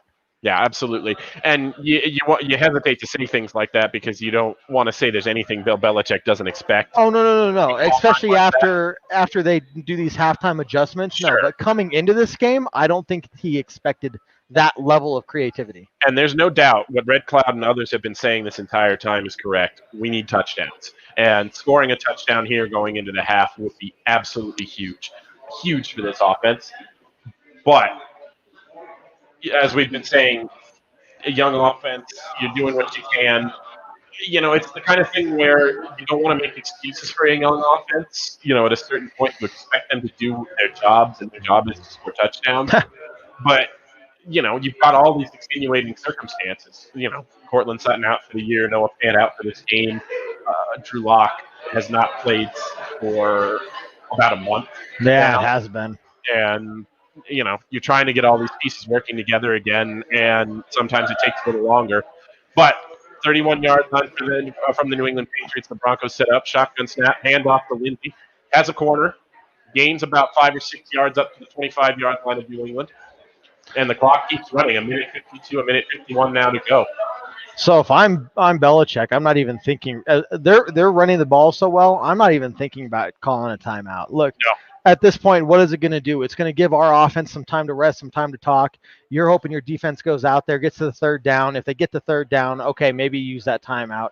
But even if it's 3rd and short, man, this is an opportunity for the Broncos to make something happen with a minute 26 left, 2nd and 4. Some motion from Jerry Jeudy.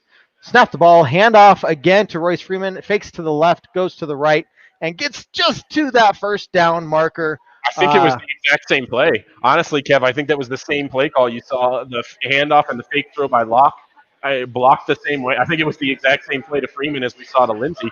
And the clock continues to wind at a minute now left in the 2nd quarter. Broncos up 9-3, driving at 1st and 10. 55 seconds left, in no hurry to snap this ball. Don't want to give the Patriots any time to do anything with this ball if they get it back. But they're at the 21-yard line of the Patriots. Snaps the ball, lock in the shotgun. Still back to throw. Now rolling out.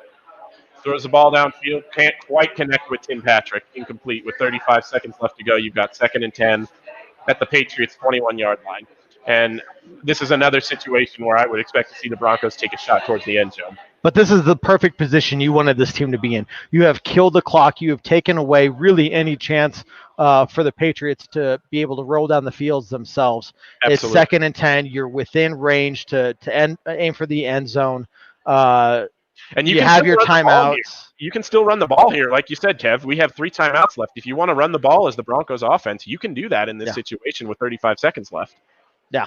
Let's get that 3rd and medium or 3rd and short even. Use the timeout. Plenty of options here.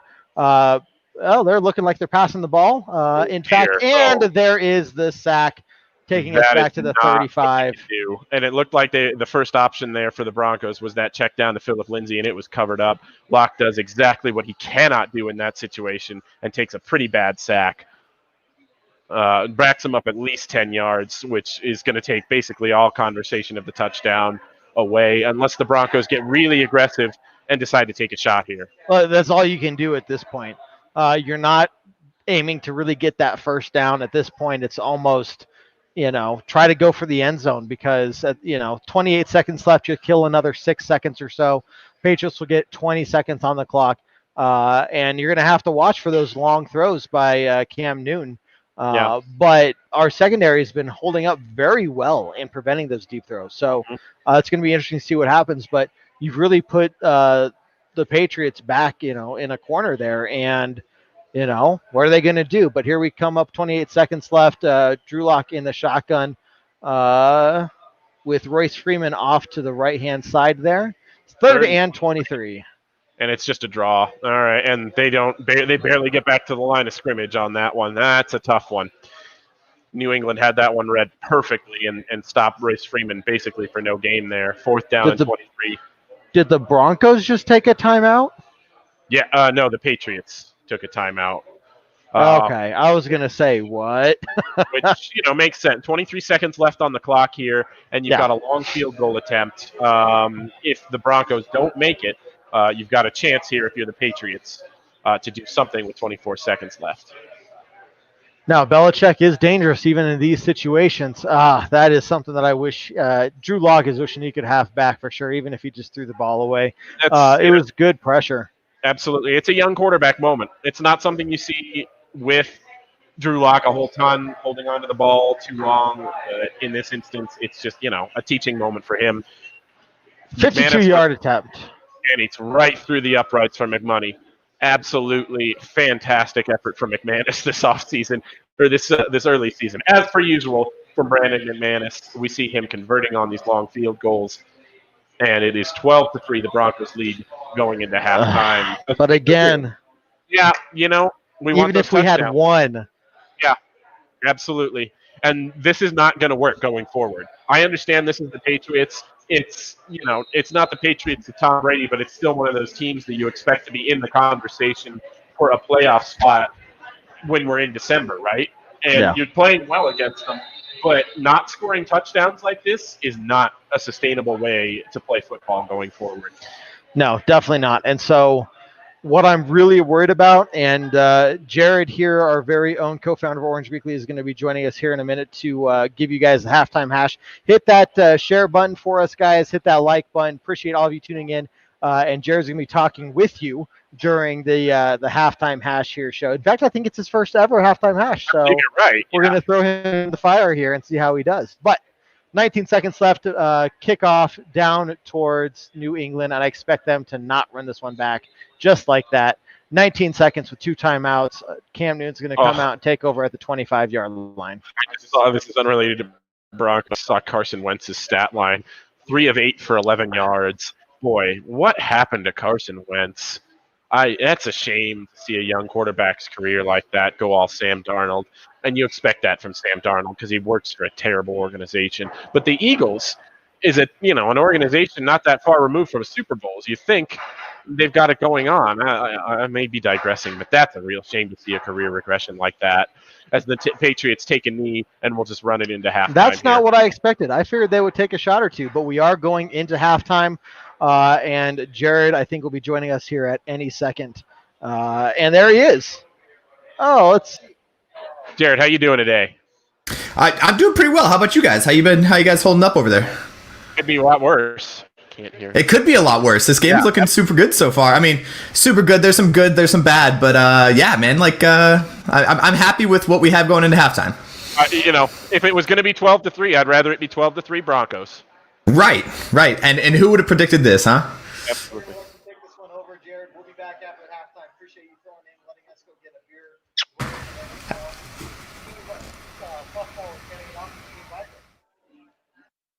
Sounds good. I have no idea what you just said, Kevin. I think your mic's off. I assume something about Team Visor beats Team Puffball 9 times out of 10. No. That's actually not what That's Kevin said. actually what I heard. So we'll just go with that.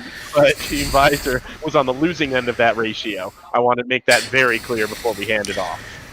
Absolutely, sure. Hey, look, this is Halftime Hash. I'm going to take over for Halftime Hash. Give those guys a break. Please post your questions, post your comments. The more questions and comments you post, the better this is for everybody. Let's go ahead and get this rolling. For me, going right off the bat, looking at this, I'm talking defense and Brandon McManus for the MVP so far this game. Brandon McManus is on fire. No matter where we put the ball on the field, he's kicking field goals. But I agree over here so far earlier. I got Barb saying, seriously, we need some touchdowns. This is what I'm having some problems with right now. And I'll just say it right now, right off the bat. Drew Lock coming back. He's expecting to have a big game. He wants to come back with force and say, hey, I'm ready to go. I'm ready to take back over the starting quarterback position. And he's trying really hard. He's going to his old college roommate, his old college, tight end, Alberto Okwuegbunam, which, by the way, none of the announcers can pronounce properly.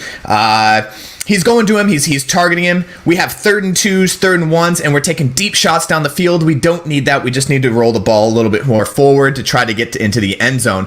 Philip Lindsay looks like he hasn't lost a step, and I think that's another big piece to take away this week.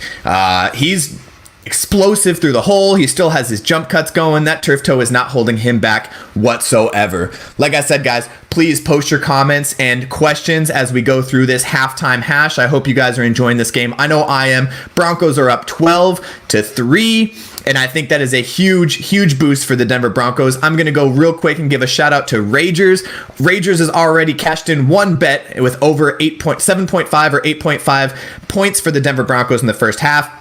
And we're about to cash in on a second one with Philip Lindsay's rushing yards. Right now, it was at 53.5 before the game, and he already has 54 yards. So he's already beat that bet too. So we got 2 bets going for Ragers. So we got that going for us. So as we're going into the second half, remember the New England Patriots have one of the best coaches in the league, and they can make their adjustments all the time. So we need to make our adjustments. I think that's what I'm going to be looking forward going into the second half. What adjustments are we going to make to the adjustments that they make? Do we need to get in the end zone? Absolutely. I think we can't win this game if we can't get a touchdown. They're going to come back with a vengeance. I do feel like they're probably going to score a touchdown in the second half, but our defense is holding strong. They're doing a very good job. Bend but don't break. I think they're doing a very good job. Cam Newton has 100 yards, but he's 9 for 11. He also has been sacked once, and their offensive line has been depleted. They had another injury today, so we should be able to get to him a couple more times. Expect to see a lot more of Bradley Chubb getting to Cam Newton. All right, here we go. Let's roll with some of these questions here. Where do we think we'll be right now without all the terrible... Oh, absolutely. Look how well we're doing against the New England Patriots and Bill Belichick. With all the injuries that we currently have, our defense is still destroying Cam Newton and Bill Belichick, and we are without most of our starting. We're without a lot of our, Jarrell Casey, Von Miller. We're missing a lot of our key pieces. Our starting corners, we are missing a lot of it. And I think with those guys back, we are a playoff contender team. And I'm not even taking that out.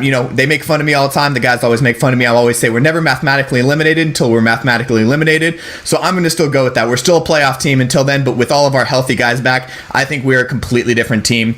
And I agreed. Marcus, yeah, we need touchdowns, not field goals. I agree 100%. I think, like I said, my biggest concern right now is that on 3rd and 1, 3rd and short, 3rd and 2, we're taking big shots down the field. A couple of them haven't been great throws. The one to Alberto in the corner. I'm going to say it because the announcers can. Okwuegbunam. The one to Albert Okwuegbunam in the corner was not a good throw. It was a little bit behind him, and but we're taking these deep shots on 3rd and 2, and I don't think that's necessary. Just coming from my point of view. Please make sure you guys are posting your questions. The more questions we get, the better this is. Again, I don't like listening to the halftime announcers because they're always talking about some other trash. I like talking about Denver Broncos, and I know you guys like talking about Denver Broncos.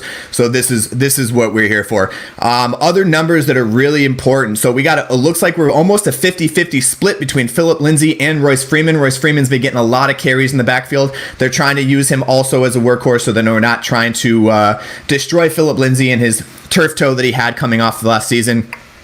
He has 6 carries for 23 yards. He had an 11-yard run, which looked really good. They're also using him out of the backfield. He also does have a couple targets out of the backfield.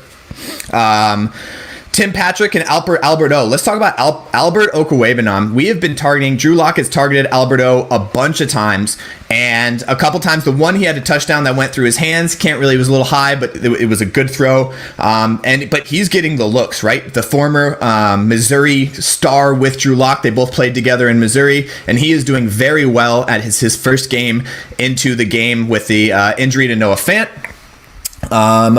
All right, we got some more questions. Our receivers got to start actually catching balls. I agree. I think a lot of it is coming down to where the ball placement is. There's been a couple. I don't think there's been any big drops as far as like in their hands, other than the one Albert Okwuegbunam in the end zone.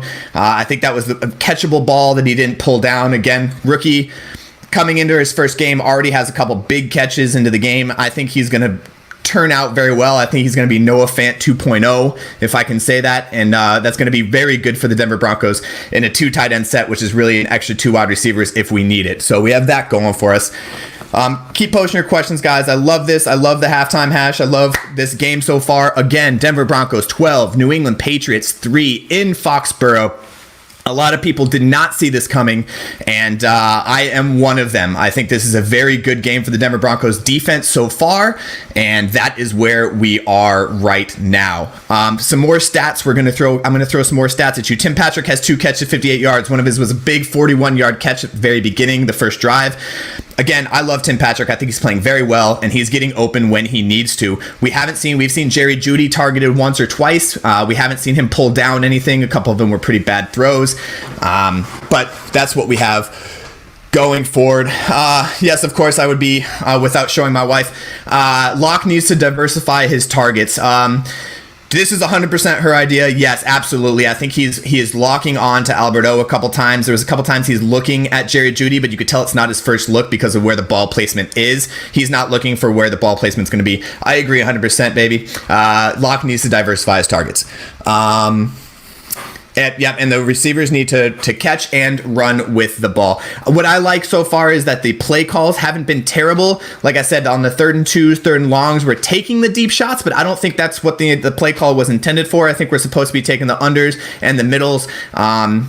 So far, New England has been playing quite a bit of zone. They're the number 1 defense as far as man coverage in the league, and we've been seeing them play a lot of zone against us. Don't be surprised if they go back to what they know in their man coverage in the second half. Again, they will be going to whatever they feel is going to be the best adjustment at halftime, and I do not think that is going to change.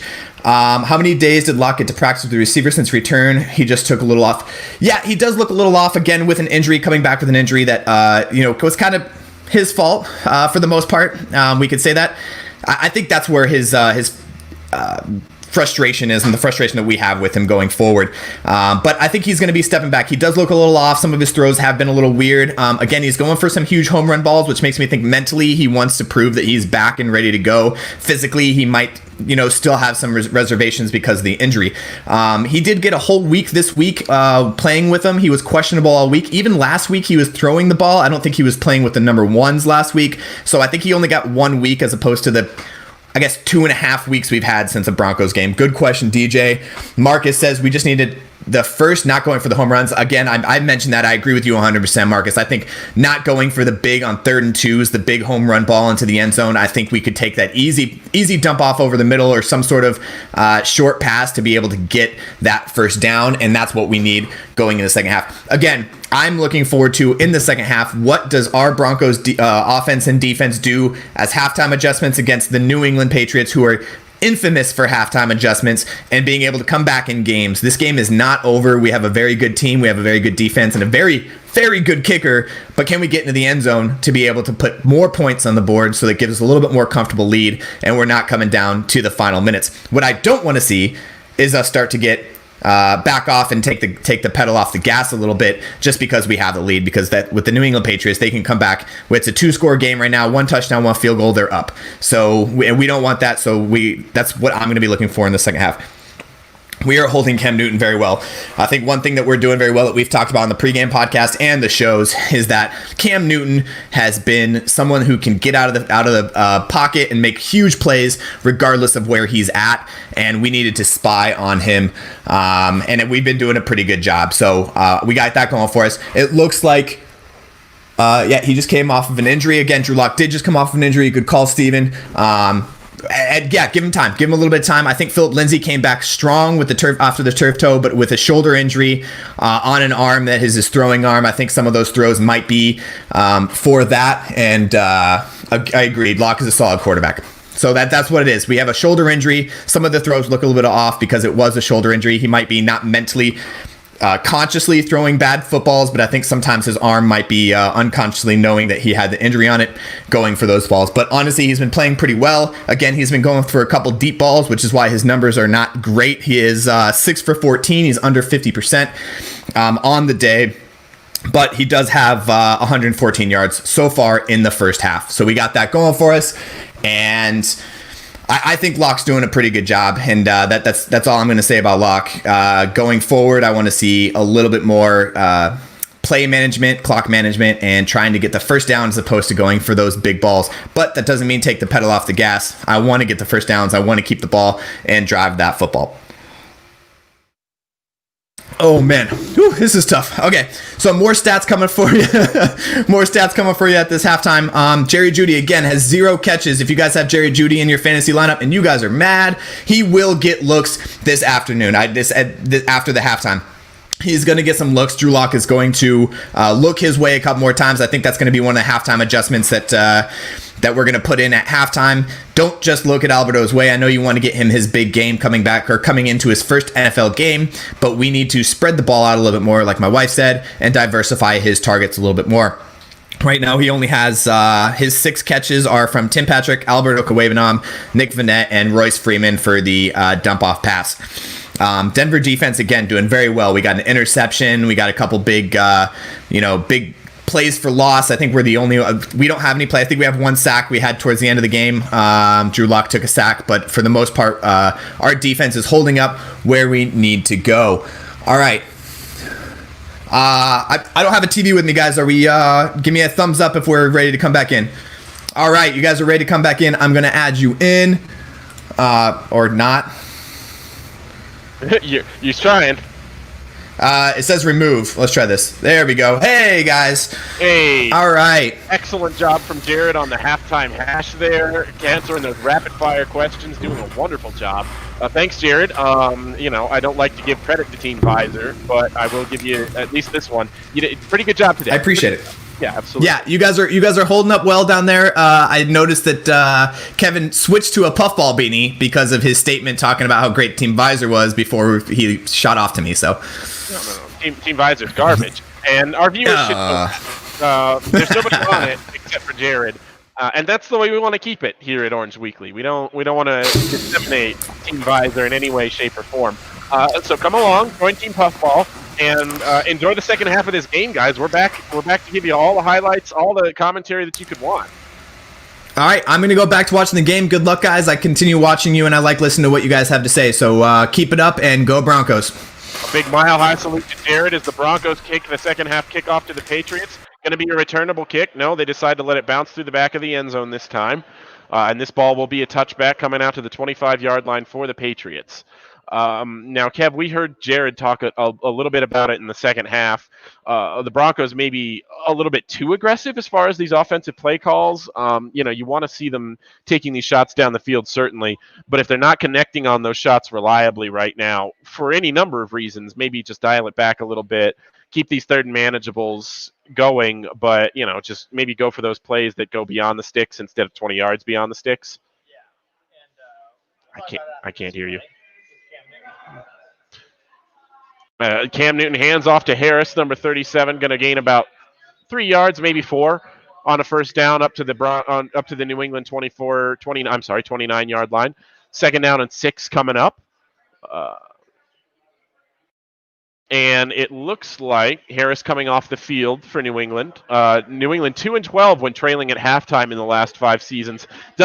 14 times they've been trailing in 5 seasons at halftime. Not a whole lot, which speaks to a well-coached team, which the Patriots are. But you see them now line up in the shotgun. Cam Newton with Rex Burkhead beside him. Hands the ball off. Oh, and it's smashed. Oh, all right. See, that was a well-executed fake by the Patriots. They still don't get. They only get back to the line of scrimmage. They do hand the ball off to Burkhead. I thought that Cam Newton had kept the ball, and Bradley Chubb absolutely demolished Cam Newton in the backfield. Didn't have the ball, but the Patriots still held to no gain on that play. No, nothing. All right. Looks like we're waiting for the Patriots to come out on 3rd and 6 in the shotgun. Cam Newton in the shotgun with a running back to either side and one receiver on the top and bottom of the screen. Newton back to pass. Oh, Broncos pressure gets to him. The ball is out. That is a live ball, and the Broncos, did they recover? There's a scrum, absolutely, on the bottom of that pile. Unsure who's got the ball at the moment. But Newton hit hard, drops the ball. It does look like the Patriots recover, but it is 4th down. Boy, that was close. Man, great pressure on Newton by the Broncos defense. Gets that ball out of there. Broncos unable to recover, but they do force a 4th down, and the Patriots will have to punt this ball away. Bradley Chubb gets in there and smacks that ball out of Cam Newton's hand before his arm is able to come forward. That is absolutely a fumble. Great job by Bradley Chubb. We see him again building on his good week from last week. Patriots offensive lineman draped all over him, and he still gets the strip sack on Cam Newton there. Patriots punt. Spencer Fair catches at the 15-yard line, and it will be the Broncos' ball from their own 15-yard line. Looking like we will go into a commercial break when we come back. Excellent series from the Broncos coming off that punt. And really encouraging to see them hold the Patriots to no points on their first drive back from halftime. My dear friend Kevin, trying to work out some technical difficulties. Still can't hear, unfortunately, our friend Kevin. I certainly can't hear Kevin, but if anybody else can hear him, he needs to know now, please. I hope you can hear me. Okay, Kevin can hear me at the very least. So we're at commercial break. Excellent for opening series by the Broncos defense to start this half, and it's going to be on the Broncos offense now to come out and show that they've been able to sustain drives. They've been able to keep the ball moving down the field. Haven't had a ton of 3-and-outs like we were worried about, Kev, but still not able to punch the ball in the end zone is the kind of the story of the first half, and that's what we really want to see the Broncos offense change. That's the halftime adjustment we need to see.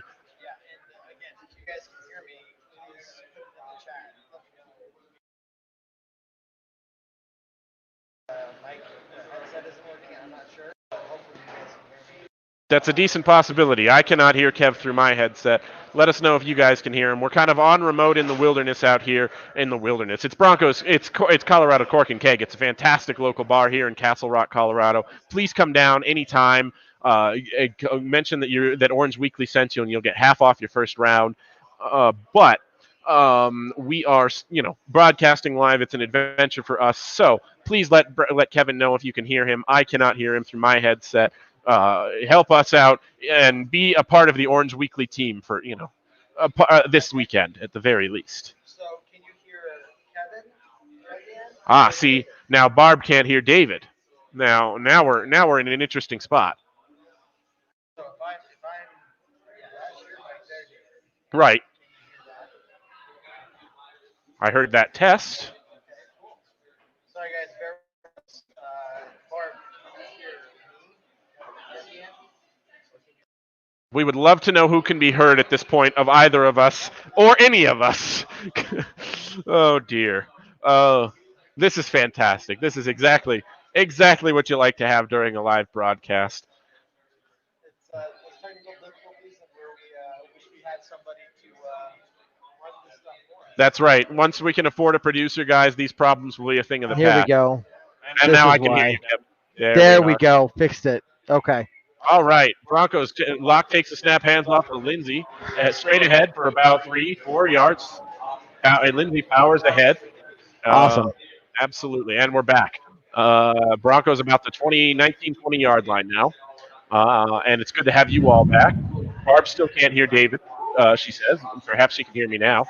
Nope, DJ still can't hear me either. Well, that's intriguing. That is intriguing. I can hear you and you can hear me. Yes, it is. But now if you talk there, David. All right, I'm talking as Spencer going off the field, it looks like with an injury. That's not what you want to see at all. But Locke in the shotgun. Lindsey to his left. Locke to throw.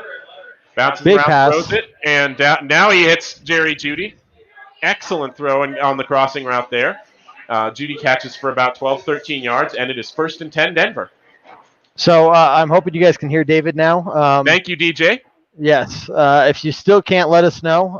Awesome, Barb. You guys are fantastic. Thank you very much. Appreciate it. So sorry for the minor difficulties. However, big thing right there, Jerry Jeudy has finally been able to get looked at, and we are back in the game. Jerry Jeudy maybe holding his hand a little bit there, though, and that's not what we need to see. No, if he's banged up on the sideline there, that is an injury the Broncos cannot afford right now as they hand off to Philip Lindsay on 1st down and 10. Lindsay fighting for yards, but only gains maybe 1 yard past the line of scrimmage, trying to run off that left side. Doesn't get much room to run, unfortunately. Austin Schlottman in the game for the Broncos on that play. I haven't seen any kind of injuries for the Broncos. Maybe they just brought him in as an extra lineman, but we will see. That bears watching as the game goes forward for certain. Now let's wait and see if Jerry Jeudy comes back, because I think the reason he hasn't gotten much attention is because they've been so focused on covering him. If that is something they don't have to worry about anymore, it's going to be interesting to see what that happens or what that does to our offense. And With Drew Lock jumping back to pass, getting sacked. That pressure was just too quick in Locke's face. Could not get the ball out of there. The blitz came, and he was not prepared for it. The offensive line was not prepared for it, and Locke goes down. Austin Schlottman in at left guard, which is interesting. I have not heard any oof, and that one's I think on Royce Freeman as much as anything. Did not pick up the blitz there very well at all. And number 51 there gets in right there on Locke. But Austin Schlottman in at left guard, I have not heard of an injury to Dalton Reisner. We'll have to get a little more information for you, but he is not in the game at the moment. Nope, haven't seen anything. 3rd and 21, looking for a pass play. I'd expect it to be handed off to Freeman. Nope, we're looking for the pass. Big pass down the field. Going for that 1st down, and caught by Tim Patrick. 1st down after 3rd and 21. He was hit pretty hard there. Let's see if he's able to get up. And Patrick injured at the end of that play. Oh, that is not what you need to see. So that would be Jerry Jeudy and Tim Patrick. Let's hope he just got the wind knocked out of him or something. Right, yeah. He is able to stand up on his own. But in pain. Clearly not feeling very good. It makes an incredible catch. Locke puts the ball exactly where 1, 2, yeah, I think he drug his toe. It'll be something to look at. Yeah, I believe so. If he Here's gets to the it, angle. Catch. Oh, you can't see it from his there. feet from that angle at all. So the question is, did he drag that first toe after he caught it? Still can't see it from that angle. Yes, he did. There was the toe drag. I think I saw that toe drag. That's going to be a complete pass. We got some other people saying that they think he's out. We will see. Maybe they're right. I think we saw that toe drag, though. I'm pretty sure we saw that toe drag, too. So they're going as forward as 1st and 10. Well, no one challenging that play, and it's going to stand as Philip Lindsay runs up the middle, getting about 8 yards. I was hoping he could get to that first down. Almost up to 9 yards. But now we've got to watch that injury bears watching to Tim Patrick. If he can't come back into this game, that's another big loss. Tim Patrick and Jerry Jeudy. Right, yeah. Cannot afford these losses if you're the Broncos. I mean, you already got KJ Hamler out. You got Noah Fant out. Hopefully, it looked like Jerry Jeudy was holding his hand. Hopefully the ball just hit his hand wrong. He didn't break anything or whatnot. But we are waiting to hear what's going on. Philip Lindsay averaging 5.8 yards per carry with 69 total yards. It would be nice for him to get that touchdown. But here we are, 2nd and 1 with Drew Lock under center. Hand the ball off to Royce Freeman for the first down, just barely. And let's not underrate that. 3rd and 21 for a throw from Patrick to Lock. There's no way you can underrate that. Are you kidding me? I mean, how many teams would just say, you know what, let's just get in better field position for a punt? Right, my goodness, yeah, and they managed to convert that. Looks like Lindsay getting his shoe adjusted. Nothing as far as an injury on the sideline for Philip Lindsay. Does look like Jerry Jeudy able to come back into the game too, but Tim Patrick still sidelined as the Broncos see 1st down and 10 coming up. Hopefully, as long as he doesn't go under the tent, we can hope that he will. Hopefully, it is like you said, just just a cramp or something. But Drew Oh, Lock, and Patrick back in the game. perfect. Here we go. We are back on track. Royce Freeman handing it off, getting about 1 yard, going to 2nd and 9 there. Sticking to that run game, but man, I think that 3rd and 21 pass was the perfect pass, the perfect catch, and exactly what we needed. I mean, Really well executed on every side of the ball. It did not look like when it left Drew Lock's hand that it was an incredibly well thrown ball, but it landed again in a spot where only his receiver could make a play on the ball. And huge credit to Tim Patrick. He made a great play on that ball. Broncos with 104 rush yards compared to the Patriots' 41 rush yards. This team is doing really well with the Broncos being able to move the ball, but here we have a 2nd and 9. See what we do, looking for the fake handoff. Deep pass caught by Jerry Jeudy for the first down, about a 5-10. Oh, that's a 10-yard pass. Excellent. Maybe a little more. Really well executed by the Broncos. Rollout play, a design rollout there. Didn't think there was going to be anything open on that back end, but Jerry Jeudy able to shake loose of a zone coverage and just keep the play going, make that catch, settled into that pocket into the zone, and able to make it for a first down catch for the Broncos at about the 11-yard line of the Patriots.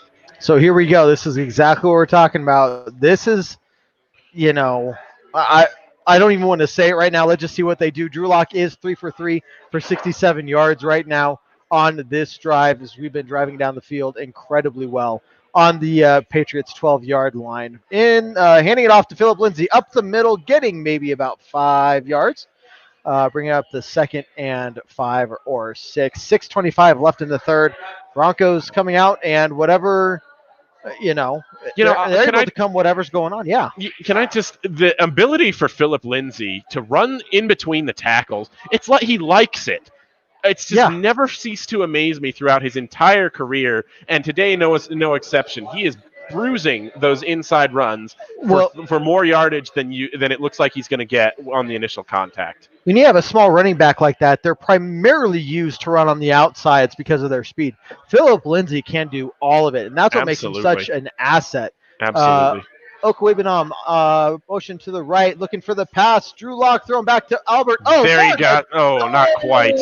I thought he had him there. Again, another one that hits Okwebenam in the hands, and he just cannot gather it in to make the catch on 2nd and 6 there in the end zone. Trying to get him that touchdown. They are trying to get him that first touchdown, but now we have that 3rd and 6. And again, you can see the chemistry between him and Locke, just trying to make that connection like they made throughout college. And look at, it's in his hands, and credit the Patriots defender there, knocking that ball out. If he just goes to the ground with that and keeps a hold of it, that's a touchdown. That's a touchdown. Absolutely.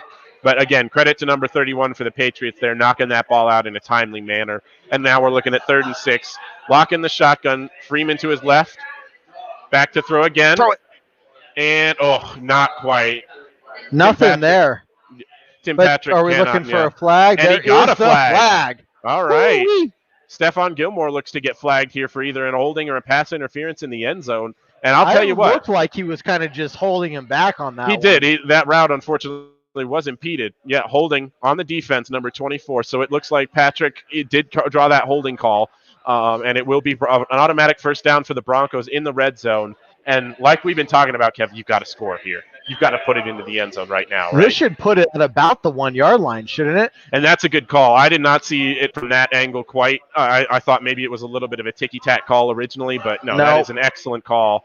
Definitely an interference there by Gilmore, leading to that holding call.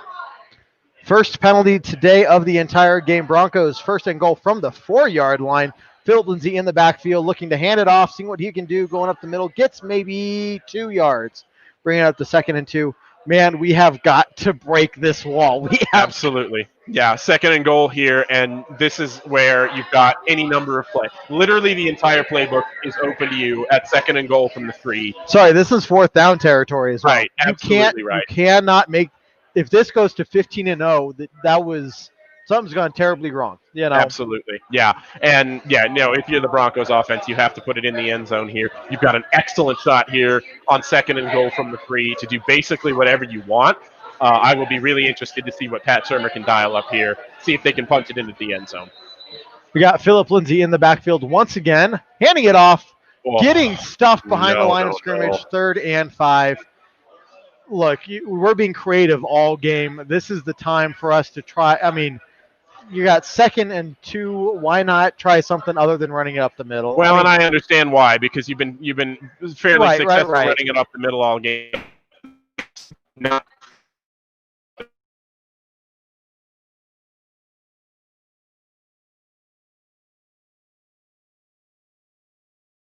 get into the end zone here. there we go. We are back. Philip Lindsay again under center, motion on the right. Play Fakes the action fake. handoff. Rolling running out to his left. In the play. Oh no, cannot quite make it to the end zone. Unfortunately, Locke had to try to run for that one. Well covered up. I'm not really sure what the wisdom behind a play action fake there is. Run for the corner and just cannot quite get around about the Patriots 2-yard line. And Kev, we talked about this being 4-down territory, right? Yep, you got to go for it. It's not 4th and long. You got 4th and 2, maybe 4th and 1. He was out right there. Yeah, 4th and 2. You have to. You just have to. Look, a field goal is not going to do anything for you right here. And they are going for the field goal. It looks like they are not going to try and they are not. Yeah, and as you can see, my colleague Kevin here disappointed as they convert that field goal to make it 15-3. Come on. Yeah, absolutely. And there's reason to be disappointed, but you know. The Broncos take a 15-3 lead. You are up by 2 scores at this point, and if you're Drew Lock, you know you're so close. You've just got to get it in there. He tried his best. Literally, he tried to put the team on his back in that last play and get it in himself. Did not work, but I think there's a little bit of frustration on the Broncos sideline at this point, but you temper that frustration with the fact that you're up 15-3. It's you want to be punching it in and scoring touchdowns. You could easily be up 14 more points than you are now, Kev. Right. But that's the thing. You have got to show this team that, look, we believe in you to go get that touchdown. Yeah. It is 4th and 2. I mean, why don't you go? And then, look, it doesn't happen. You're still up 12-3, and Cam Newton takes it over on the 2-yard line. Look, obviously you want to get the points. I get the field goal to a degree, but we have been having so much trouble all day long getting in the end zone.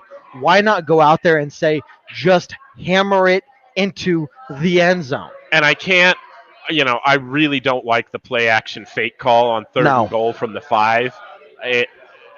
Who are you helping? A designed rollout there that's not a play action, I think helps your offense a lot more, especially with what Alberto Lebanon has showed himself able to do. Not there on every play that you want from him. Certainly some rookie moments, but also some big-time catch and runs from him today. If you can catch him on a crossing route underneath and, kind of put the ball in his hands and let him make a play, I like that a lot more than the play-action fake than they actually ended up calling. Yeah. We can sit here and Monday morning quarterback it all day. At the end of the day, we're up 12 points. And that's a good place to be on the road against the Patriots. Don't get me wrong. I wanted the touchdown. I think we all wanted that touchdown. We absolutely all did. And it does say a lot in our defense. They were really trusting our defense. My only concern is, once you let this Cam Newton offense figure out how to beat you, things can fall apart really quickly, and that's where you need to find a way to give yourself an extra buffer. So 15-3 is good, but right now you're letting them hang around is the thing. And you do not have a 2015 Broncos defense where you can count on them to keep a team with 3 points at this point in the game to a low enough score where 15 is enough to beat them. It's not that historically good of a defense. You have a good defense right now, but you need to back them up with a little bit more touchdown scoring at this point if you want to ice this game away, which you should. You're ahead. It's in the 3rd quarter. You're the visiting team. You should be looking to ice this game away right now as the Broncos kick off for a touchback this time to New England. New England will start with the ball on the 25, but this defense has been playing incredibly well all day. Give them a little more help, Kev. Yeah, exactly. And that's the thing is, what are you going to do as the offense? And you look at what the offense did on that drive. They overcame a 3rd and 20 1 with room to spare. Yeah. You know, that was about a 25-yard pass there that they made. Why not take some pressure, a little bit of pressure off your offense, or I'm sorry, off your defense? So defense is on the field again. Cam Newton, shotgun there, face handing off the ball, quick pass to, it looks like, number Julian 11. Edelman getting on the stat sheet for the first time today for a first down on the quick slant there. But yeah, the pressure was right in Newton's face on that one. He was able to get that ball out just in time. And I expect more of those really, really quick passes. Yeah. I think, again, we've done such a good job neutralizing Cam Newton running around that it's going to be either, if it is a pass, it's going to be a very short pass. They're just going to try to eat away at us inch by inch. So, Right, that underneath stuff as they try to pitch it to Burkhead here, who runs ahead for about 7 yards. The first level tackling almost got him down for a gain of maybe 3 or 4, but he's able to stretch that into a 7-yard run off the outside. Alexander Johnson on the tackle there. With 2 minutes and 41 seconds left to go in the third quarter, the Broncos up 15-3 on defense. Looking to see what this defense can do. Obviously, second and third, not great. Second and short. Coming up on midfield here. Man, at this point, if you're the defense, you cannot let them get any points on the board. No, you know? and a ball batted down at the line of scrimmage. Excellent 98. job there. Oh, no, that it was Harris 96 again. Was that Harris again? My goodness gracious. I mean, how many has it been this season already? 5 or 6? 5 or 6, easily. Yep. And it was Harris all the way there. Batting Look, that I ball can't down. even jump that high. There's no way. And he's like twice as big. At least. No, he outweighs you by 100 pounds, if not more. And it's just the athleticism of these defensive linemen is incredible. And being able to read the quarterback that well. But here we go, 3rd and 3, 2:20 left. Cam Newton and shotgun running back off to the left, looking to get some pressure up the middle, giving him time, and wide open to number 82. That ball's out. That ball was a fumble. Out. That and is, the there we Broncos go, recover. running it back. They are not blowing the whistle on that one. That is. Justin Simmons recovers that fumble. There he is. Huge play. Number by Justin 85, Simmons. number 85, Izzo has the ball for the first down easily. Could go down there, but tries to fight for some extra yards, and that ball gets punched out immediately. Yeah, there's no chance. And Ojemudia again punches out another ball. This time, Justin Simmons in a position to recover. This guy knows exactly what he's doing. I'm sure they're going to look at it, make sure he didn't grab it again, but he definitely nope. No, there's no chance. That is a fumble and a Broncos recovery.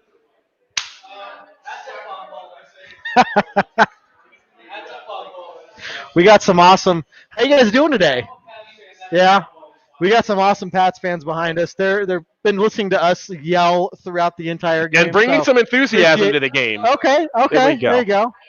But still, hey, bringing some enthusiasm to it too. I love it. Absolutely. Yes. Exactly. Yeah, bring that energy. Oh, okay. No. Bring it. There you go. Yeah, you're bringing that energy and that enthusiasm to our broadcast. Oh, okay. So we got a Patriots fan here with us. How you feeling about the game so far? I mean, we suck. Yeah.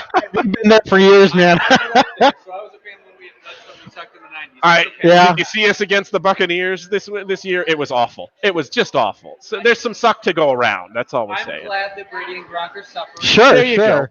Let them do their thing. Together, at least. Yeah, exactly. You know, it's nice for them. Honestly, it's decent. Right. I'm glad Drew Lock got to be able to come back. Right. I don't want to play anybody on second, third string. Oh yeah. No, The real forget stuff, it. We right? don't want to see Brian Hoyer or Jarrett Stidham in there either. Forget it. Let Cam go in and suck his own. There you go. Exactly. Hey, appreciate you putting up with us during this whole time. You guys are awesome. Hey, thank you very much. Hey, take care, man. Got a mix of people here at Colorado Cork and Keg. Come on down here in Castle Rock, Colorado. Guys, once again, tell them that Orange Weekly sent you to get half off your first drink. They got beer. They got whiskey. They got a ton of other drinks. They got food. It's great stuff. As you can tell here, they are open on Sundays only for Broncos games. So this is the place you want to be. Some great locally owned bar in Castle Rock, Colorado. So appreciate everyone tuning in. Hit that share button for us. Give us that like. Tell your friends about us. We are here for today's game. We might be doing this a little bit more often. We'll see.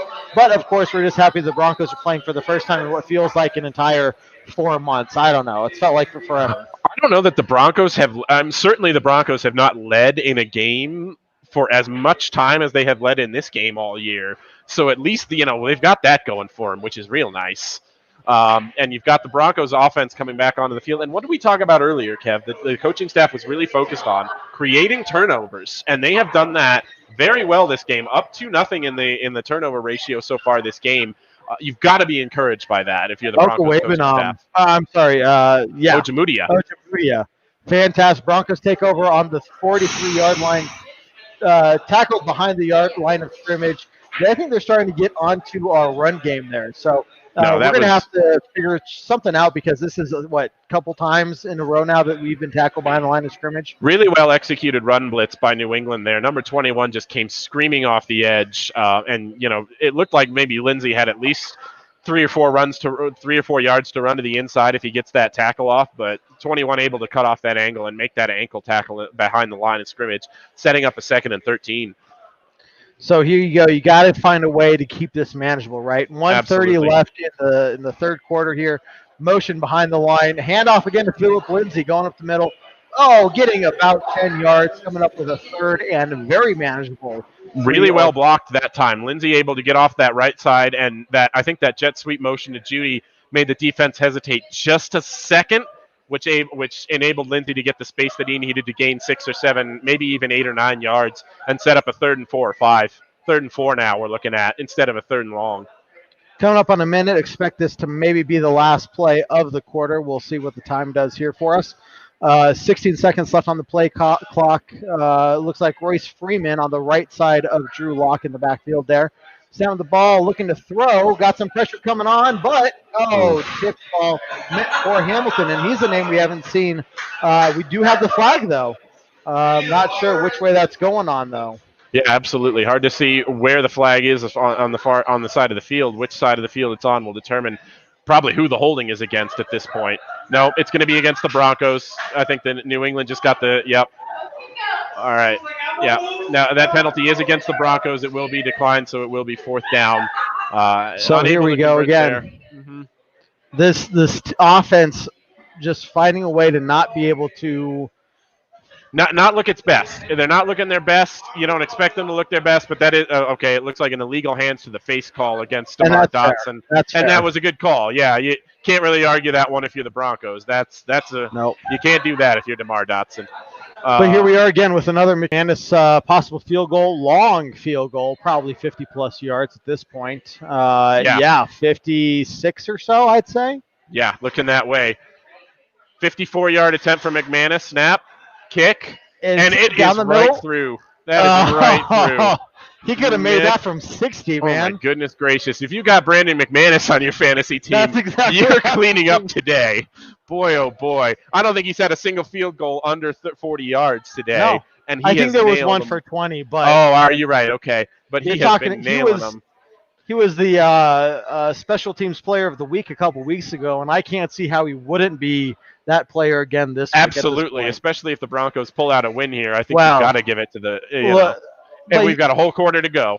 This Broncos team has had trouble getting turnovers in their favor for so long now that they've got to figure out and be able to get something more than a field goal and take advantage of these turnovers immediately. We got one first down, but the bigger issue here is the Patriots defense is figuring out our run game. And that's going to put us, it is the fourth quarter now pretty much, that's going to put us in a real world of hurt real fast. Absolutely, and I would not expect the Broncos to deviate from that run game, even though it looks like New England is kind of making that adjustment. I would expect the Broncos, especially at this point with the scoreboard as it is, to try and run out the clock with that run game. Do what you can and rely on Drew Lock for the rest. Lock, who has been doing enough this game. Not making, plays that are putting you in a position to take this game out of reach for the Patriots, but doing enough to keep the Broncos ahead at the ratio they've been ahead at, if that makes sense. It does. You want to see more from your young quarterback. Obviously you do. But we've talked about the extenuating circumstances for Locke all game. Playmakers not being there that he likes to rely on. young receivers, young offensive linemen. Austin Schlottman still in there. Dalton Reisner not back for the Broncos offense yet, but still encouraging enough. Able to move the ball between the 20s. Not that red zone production that we want to see. We've talked about that ad nauseum at this point, but enough. And enough to say this was a good place for you to come back and show what you came back from injury with. How can you build on that going forward, especially with the Chiefs, with the Dolphins, who do not look like rollovers like we thought they might be? No. Against these teams that can score points, how will you respond after this game that's mostly field goals? How do you start going into next week and saying we're going to convert these into touchdowns? It's not like every single one needs to be a touchdown, but we've seen this a couple times. You're on this 2-yard line and you can't punch the ball in. Yeah. And you're talking about close games, and it's not like we're being killed by death of inches.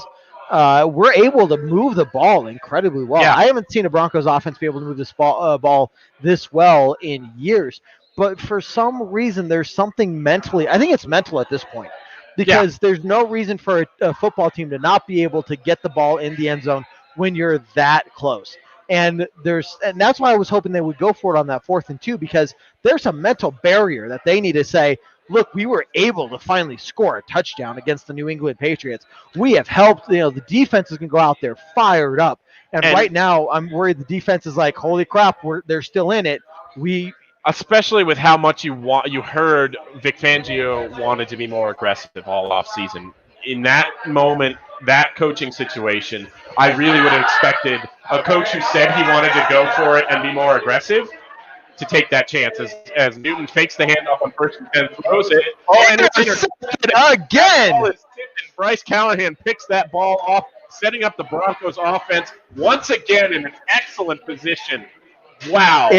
If you're Cam Newton, are you having Super Bowl 50 flashbacks right now? Not right now, because I'll tell you what, the beat-up was a little bit different then than it is today. Well, there's no Von Miller. No, and you're not being sacked every single play. But the interceptions that this Broncos defense has been able to force this game, very, very impressive. Another tip ball at the line of scrimmage.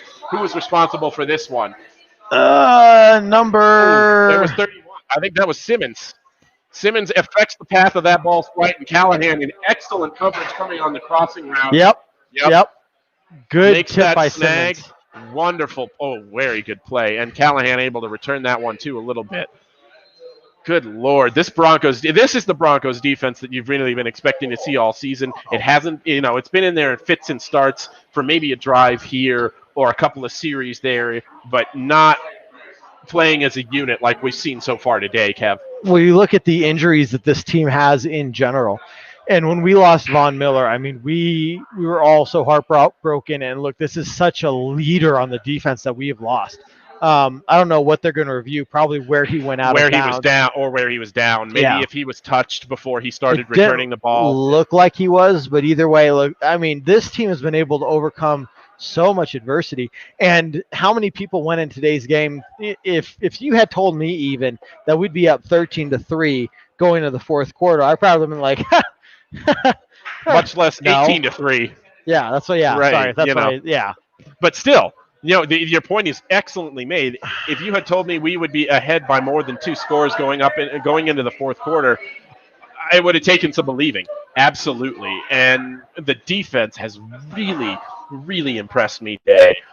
More than any other point this season, they have looked as I expect them to be coached. Right. Like you've got Vic Fangio, you've got Ed Donatel, you've got these defensive minds, and you think that's going to mean top 5 defense, right? And they've been there, like we said, for stretches, but definitely not for whole games at a time. For a half here against Tampa Bay, for maybe 3/4 of the game against Pittsburgh. Yeah. But today they had played a complete game, and whatever you can say about the offense, the defense has shown incredibly well today. DJ says, Patriots defense ain't no punk. I think Fangio respects their defense.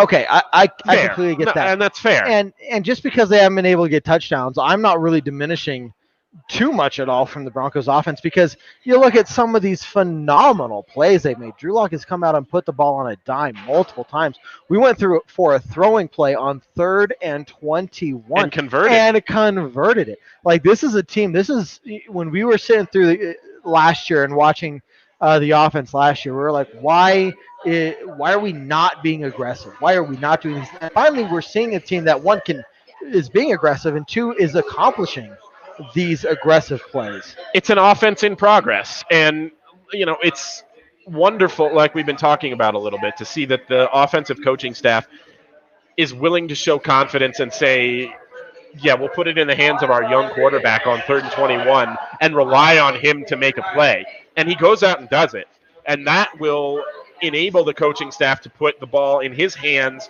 in these high leverage situations in the future, which is just going to give him more of an opportunity to build his own confidence. We're not connecting on every play. We're not making those touchdowns that would make it, a 3-score game at this point.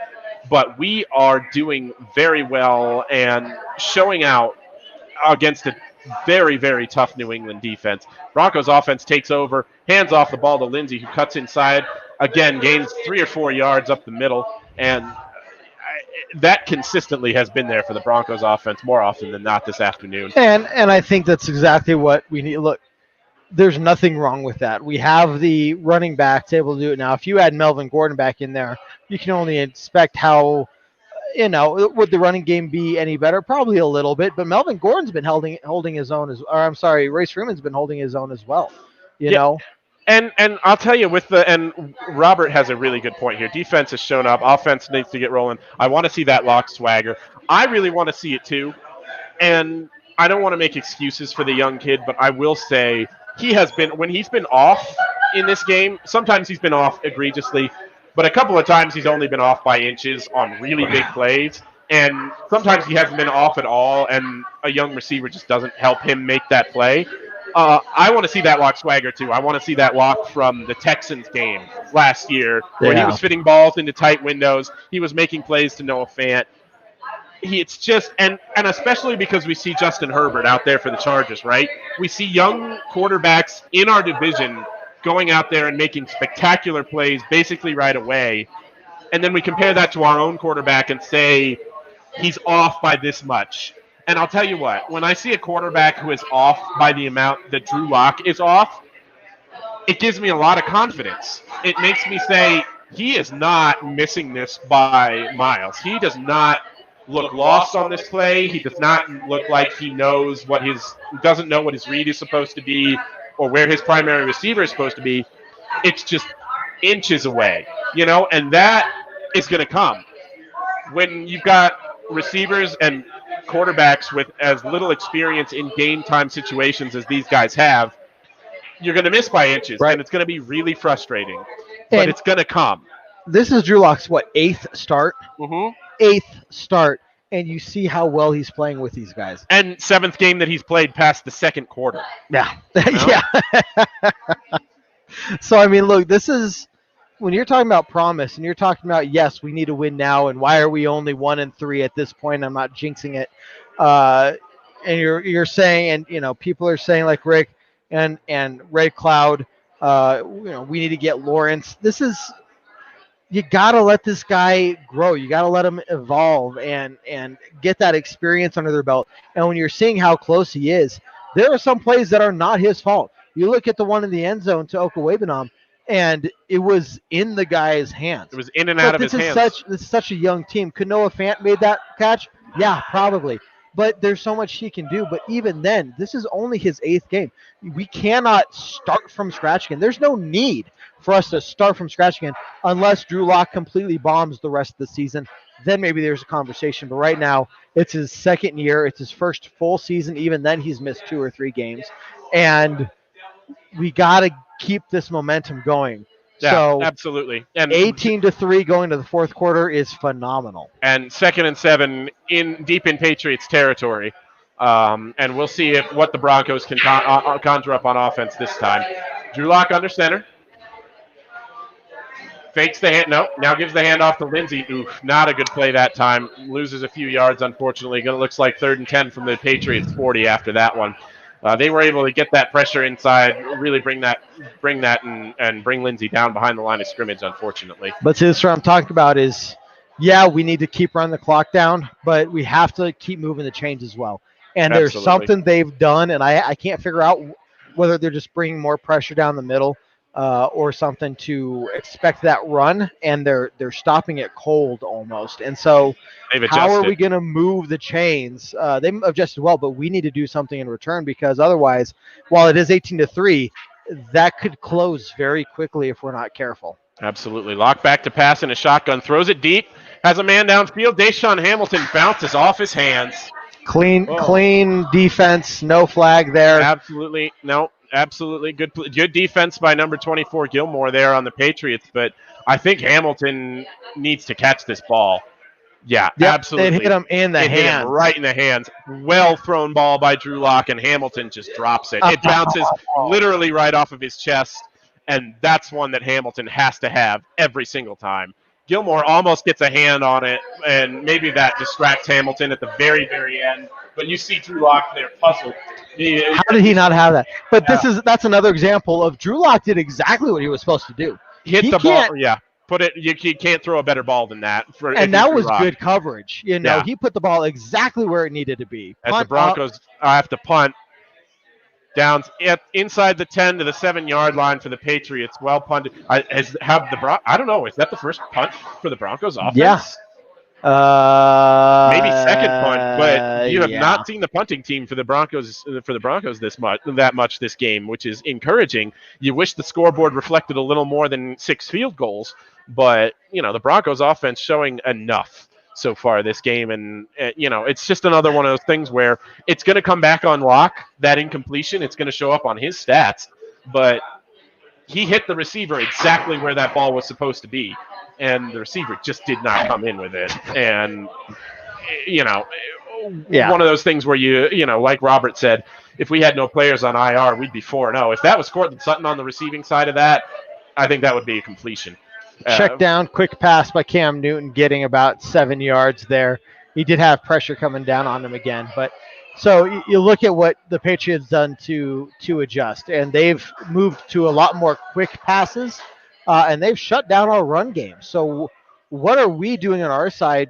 We have got to make a fourth quarter adjustment, because again, the fact that we haven't been able to get in the end zone yet and capitalize off these turnovers is really, it could hurt us. And so we need to find a way to do something fast here. So essentially the Patriots are only down 2 touchdowns as the Broncos hold this second down run to a gain of about 2, setting up a 3rd down and 3.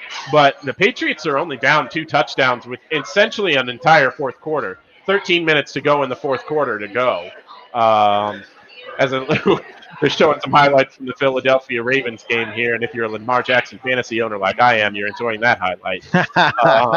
The Broncos coming up on a 3rd down and 3. Newton in the shotgun, running back to his left, and Newton going to keep it. Nope, double passes out to the side. And he is got the. Oh, they're calling him short by about a yard. Are they calling him down at about there? Okay, very good. The Broncos, good job. I thought the second effort was going to get him that first down. I wouldn't be surprised if they take a closer look at this, to be honest with Absolutely, you. yeah. No, James White looked like he got the first down in real time, but he may have been down behind the line of scrimmage, which is where they call him. New England punting team coming out onto the field. Yep, but I think he got that. If they wanted to I don't think anything was down. I don't believe anything was down.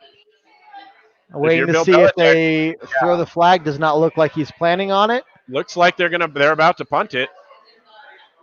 Maybe try and call us offsides, but 6 seconds on the play clock. There it goes. Punt in the air. And Broncos got away with a lucky one right there, I believe. Punt not now, too bad of a bounce. Bouncing to about the Broncos' 30-yard line or so. Wow, I think the Broncos did get away with one there. I think if they had reviewed that play, they would have seen that James White was not down by contact before he made that second effort and got across the first down line. That's something I'm surprised Belichick wouldn't challenge, because that's pretty clear cut from what I was seeing, and obviously we didn't see all the angles there, but that knee was definitely not even close to being down through that whole second effort. So I get that they're probably trying to conserve timeouts. They don't want to put themselves in a bad situation any more than they are right now.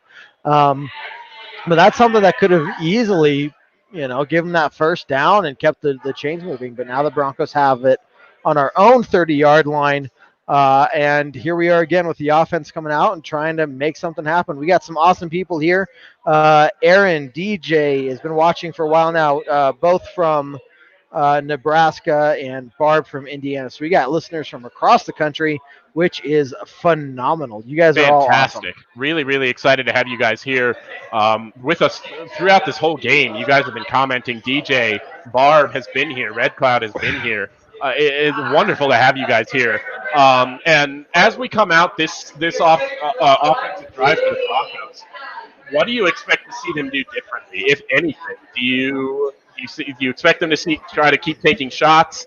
Do you expect them to see those inside runs with Lindsey again? What are you thinking, Kevin? So I think they've got to take some chances down the field. They have to open up that run game, and they have to run the ball to the outside, because right now they're anticipating 90% of the time we're going to run the ball up the middle, and that's just demolishing us because there's 4 or 5 times now we've been tackled behind the line of scrimmage. So we have to do something to open that up, whether it's deep shots or doing something to run to the outside, because you've got to make them respect the fact that we can do more than just run up the middle. Yeah. And if we can do that and make it effective, that's what's going to help that run up the middle game. But otherwise, if we continue doing what we're doing, you're going to see us being put more in 2nd and 10 and 3rd and 10 kind of situations really fast.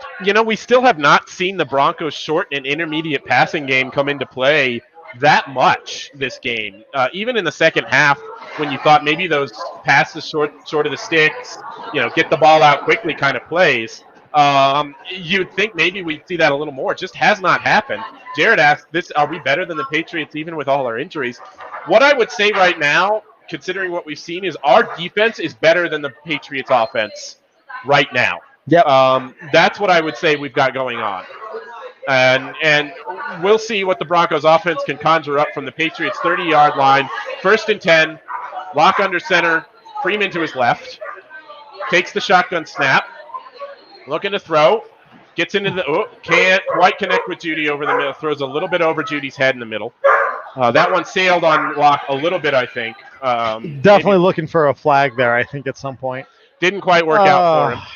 Yeah, and now we see the QB carousel, the favorite graphic that basically every network likes to throw up there for Denver, outlining the starting quarterbacks for the Broncos since Peyton Manning, and their records has not been great overall, but you've got the Broncos with their presumed guy of the future in there right now, and hoping to lead the Broncos down on a scoring drive. 9 for 21 for 181 yards, locks numbers today. Not superb, but he hands off to Lindsey here on 2nd down and 10. Lindsey trying to make his way through the middle of the defense, only gains about 1.5 yards, and that's going to lead to a 3rd down and long. This is what I'm talking about. And first off, I want to give a special shout out to Nicky Poo. You're a fantastic man. Thanks for tuning in. This is exactly what I'm talking about, though. The run up the middle. It's very clear that they have honed in on that and are finding a way to stop that. And here we are in a 3rd and long situations. We need to do something. We're seeing all this creativity in this KC crap in the first half. Where is that now? Good question. That's what we need to get this defense to respect the multitude of things we can do in offense, and we're just running up the middle. I get the running clock down, but here we go. Throws down to Tim Patrick, who can't quite muscle his way towards the 1st down. I think he's about 0.5 yard short. Underneath throw to Patrick, who almost makes the play for a 1st down, but I do think the Broncos are going to be short from their own 40-yard line. It does look like 4th down. And if I'm the Broncos, I punt. Yeah. At this point, you've got to trust your defense and say. But here's what the Patriots were trying to do early in the game. Yeah. Wear down our defense. Yeah. Our offense is going out there. They figured out, now it looks like we are maybe. Locke now going back on the field. This is the 4th down they decide to go for on their own side of the field. Looks like they're huddling up. Maybe they'll try and now it looks like maybe they're walking back to the sideline. It's not there. No, but this is exactly what they're hoping for. Defense is out on the field more than the offense, and the reason for that is because they figured out a run game. Yeah. And if that doesn't change, if we don't find a way to get creative, to open up that run game, this is going to be a long 10.5 minutes. I'm sorry, man. It just is, because now we're seeing ourselves get maybe one first down before we have to punt here. And this is where the Patriots want to be. They're only down by 2 scores. And here comes Locke back out onto the field with confidence, looking like he's and he goes into the huddle. He's going to call a play. We'll see if they decided if they're going to try and draw the defense off sides, or if they're actually going to go for a play here. Locke under center. Definitely loading the box there, looking for a QB sneak probably. Trying to draw him off sides. Calling 7 seconds on the play clock. 5, 4, yep. Just trying to draw the defense off sides, and the Broncos are going to punt from here. Absolutely. And I can't blame them for trying to show, try a little trickeration on there and draw New England off sides. But at the same time, that's an incredibly well-coached defense.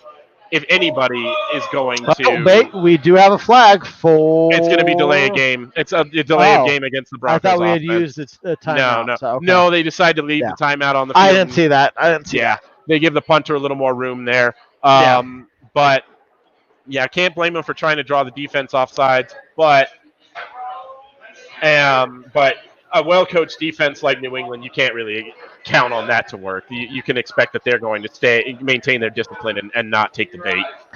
The only thing I'm worried about right now is Broncos get ready to punt is us getting complacent. Absolutely. This team, obviously it was a few years ago, but everybody remembers the 28-3 deficit that New England overcame. They barely get the punt off. Some pressure on punter Sam Martin. He was pushed into it, though. Yeah, we'll see. It looked like he was more pushed into it.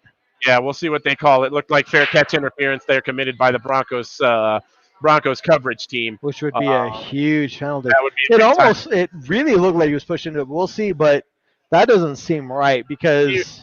Let's look at the replay, see if he was blocked into it or not. Regardless, you've got to be really careful. You've got to do everything you can to avoid, as we see the replay here, barely got the kickoff. I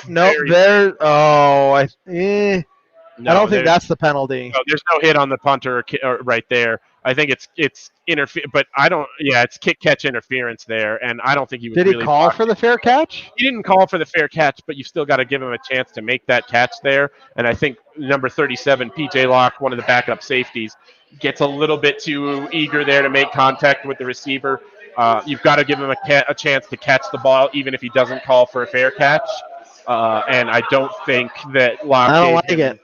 Well, I know. No, it's a ticky-tack call, but I don't see if they called the penalty or not, but it is first down and 10.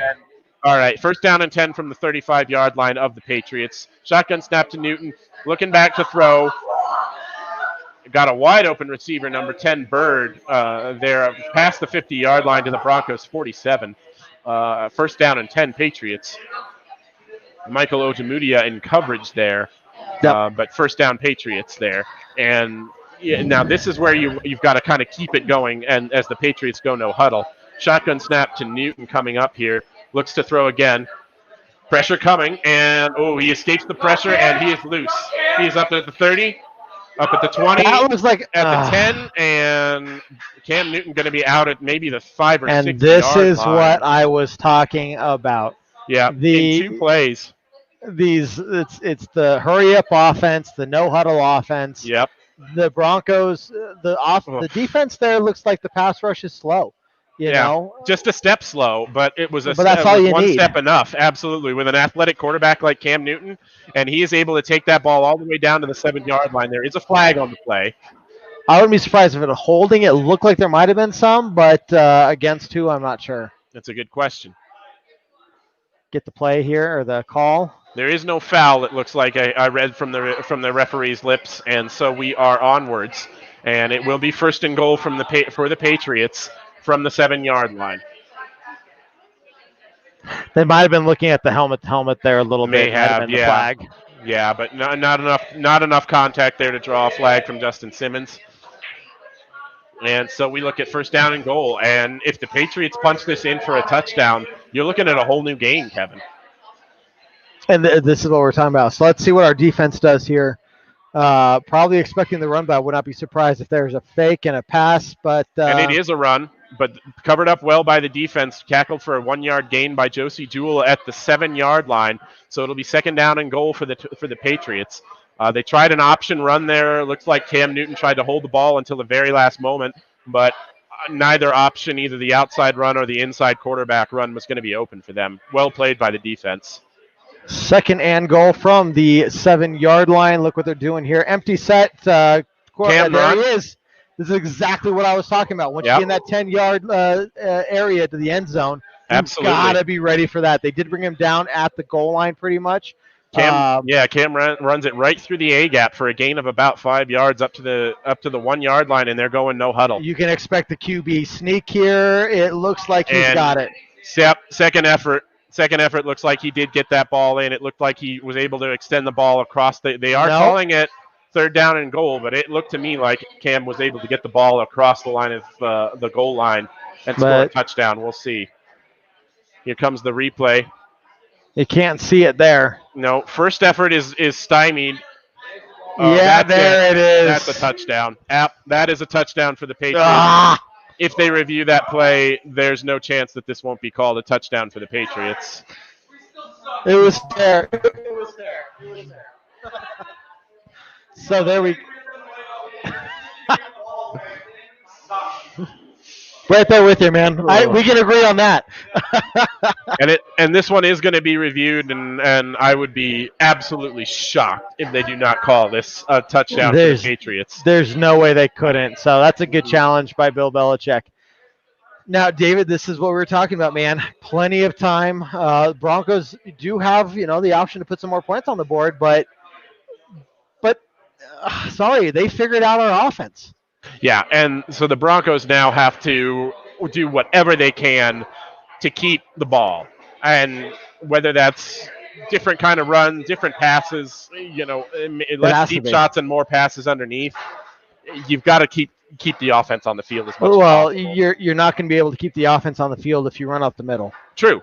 At this point, no. Yeah. You have to, and hopefully they've kept some tricks in their back pocket for this kind of situation. But if you continue to do what you did in the third quarter, it's not working for you, period, at the end. So at what point do you say, holy crap, now they're closing in on us. Now the fact that we couldn't get any of those touchdowns is really gonna hurt us. So I'm not saying that this game is over by any means, but the fact of the matter is the Broncos have got to do something creative and aggressive on offense, because if we just focus on trying to run the clock out, it's not going to work for us. You've got to try to get some first downs, string some first downs together, and if that ends in the end zone, that's the ultimate goal at this point, because you need to ice this game away now. New England's got the momentum. You've got to let them I got to go scream at something. I'm just kidding. I'll be back. Good luck. New England's got the momentum at this point offensively. You've really got to tighten it up, and on offense, play a ball control offense, and which is tough considering the fact that they're shutting down our run game right now. But you've got to make an adjustment if you're the Broncos offense. You've got to string some first downs together, get the ball down the field, at least in the field goal range, but certainly you're hoping for a touchdown that will ice this game away. Because at this point, you've got New England, if they go for two here, still up by 8, says Jared, in clock control. But we'll see. If the Patriots continue to stymie our run game like they've been able to so far this quarter, clock control becomes a little bit of a more difficult proposition. We've got to kind of see the Broncos offense connect on passing plays that they haven't really been going for all game. Kind of short to intermediate routes, stuff that is going to be harder for the Patriots to defend because the ball's coming out quickly. As we see the Patriots look like they're going to line up for two here, and why not if you're the Patriots? You're down more than a touchdown at this point, but if you go for two, you're only down by 7. And one, you're correct. We need a scoring drive after this, but let's stop them here. Let's keep them down to 9 points down. And we have had the review come through. They have called it a touchdown, New England. They are going for the 2-point conversion right now. Cam under center, 2 backs behind him. He fakes the handoff, And stepping up and cannot make it. It looked like Cam was going to have a running lane to run into the end zone for the 2-point conversion, but the Broncos defense swallows him up, and he is held to no conversion. It is 18-9 Broncos with 8:31 left in the fourth quarter. And ball control offense, just like Jared was saying, now is the time. You have got to see the Broncos offense run some time off the clock here. Sylvester Williams makes an excellent stop. Fresh off the street this week. But he combines with Justin Simmons to stop Cam Newton from getting into the end zone, Kev. Excellent stop by the Broncos defense on that 2-point try. It looked like it. I mean, that's, again, the defense can only do so much, though. I'm not trying to discredit what they just did. That was phenomenal, right? They've held Cam Newton this entire game and Bill Belichick to 9 points. But what are we going to do to offset that? And appreciate it. We do have fantastic beers here at Colorado Cork and Keg, and appreciate you dropping those by. So guys, remember, coming out Colorado Cork and Keg, tell them Orange Weekly sent you to get half off your first drink. Perfect spot between Colorado Springs and Denver. As you can see, they're only open on Sundays for Broncos games. Okay, but like I was saying, this game's going to get out of hand so quickly if the offense can't find a way to run the ball. Very, very quickly. We've already seen New England come back. And, it's just the nature of scoring field goals instead of touchdowns. When the opposing team scores a touchdown, suddenly they're very close to you and scores. New England kicks off deep. Not that deep. Caught at about the 3-yard line. Tyree Cleveland tackled at about the 17-yard line. Cannot make it past the 25, but was not an option to take a touchback there.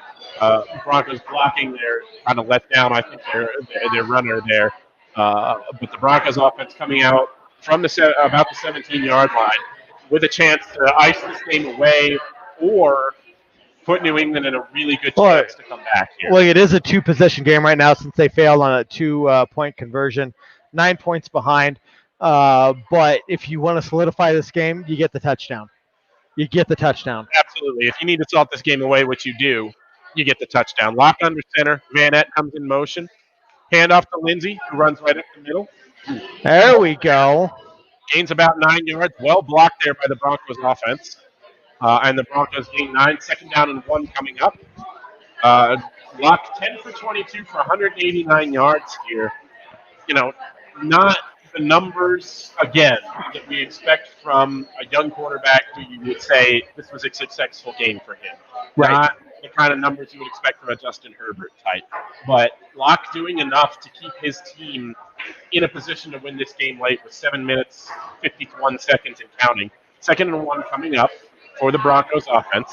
But this is what we need. The solid run, get us in 2nd and 3rd and short, and now we have options. Absolutely. From their own 25, snap to Lindsey, 1st down and 1. There he goes, gets a block. Continuing up to the 40-yard line of the Patriots. Excellent inside running there.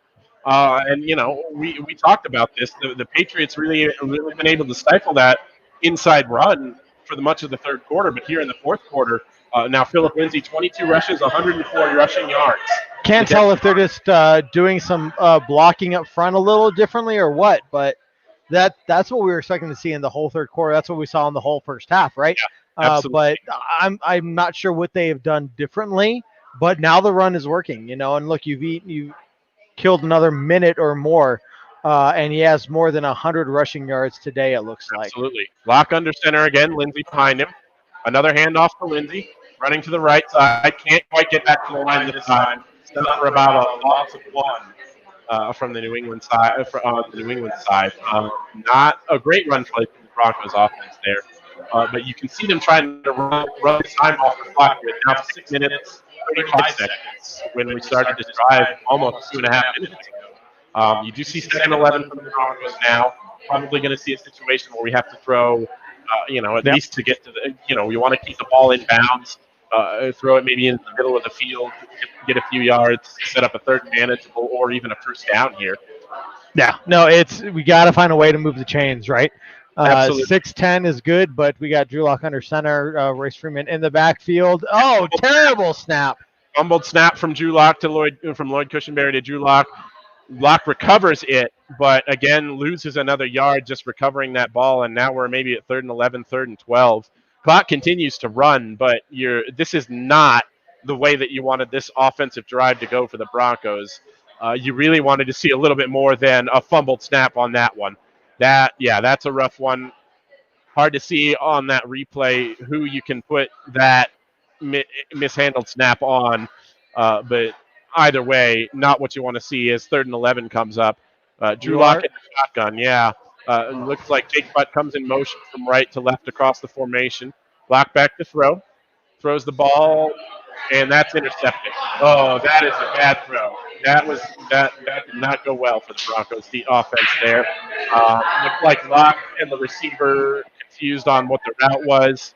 Locke threw it to the outside sticks where the defender was waiting for it. Number 27, J.C. Jackson with the pick. And the New England offense set up with a really, really good field position. This is getting complacent, making some bad mistakes late in the game against a bad throw / miscommunication. It was a miscommunication all the way. Locke expected the receiver to break it to the outside. The receiver just kept running upfield, and miscommunications from young players. But that's the kind of thing that absolutely demolishes you at the end of a game, or with 5 minutes left in a game here. That's a really, really tough ask for your defense now, setting them up at their own 25-yard line, the offense. New England, go ahead. Cam Newton in the backfield looking for the snap, looking to throw, getting some pressure on him, and bringing him down. Looking for a 2nd and 15 now. Number 59, Ojemudia, looking in there for the sack. And he had, there was pressure from him and Chubb off both of the edges there. About a 5-yard loss.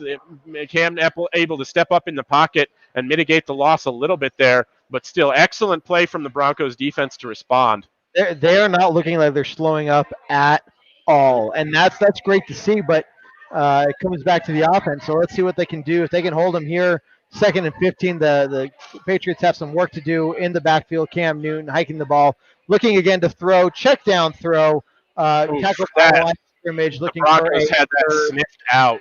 Well done by the Broncos defense. It was a screen play to Edelman, but Bradley Chubb was there. He was not the first Bronco there either. A couple of guys made contact with Edelman before bringing him down. Still 3rd down and 17 coming up from the Patriots 37-yard line, 38. Quick snap, Cam Newton looking to throw once again, getting more pressure, can't bring him down, running up the field. Can we stop him before the 1st down marker? And we do. Looking for probably a Patriots field goal since they are down by 9. I wouldn't be surprised if they go for it, but Cam's still able to get about 12 yards on that 3rd down, but the Broncos defense able to stop him for about a 4th and 5. The pressure got there, but not able to hold contain, and Cam Newton able to make something out of nothing, as he has been throughout his entire career. Getting the Patriots much closer to a more manageable field goal here.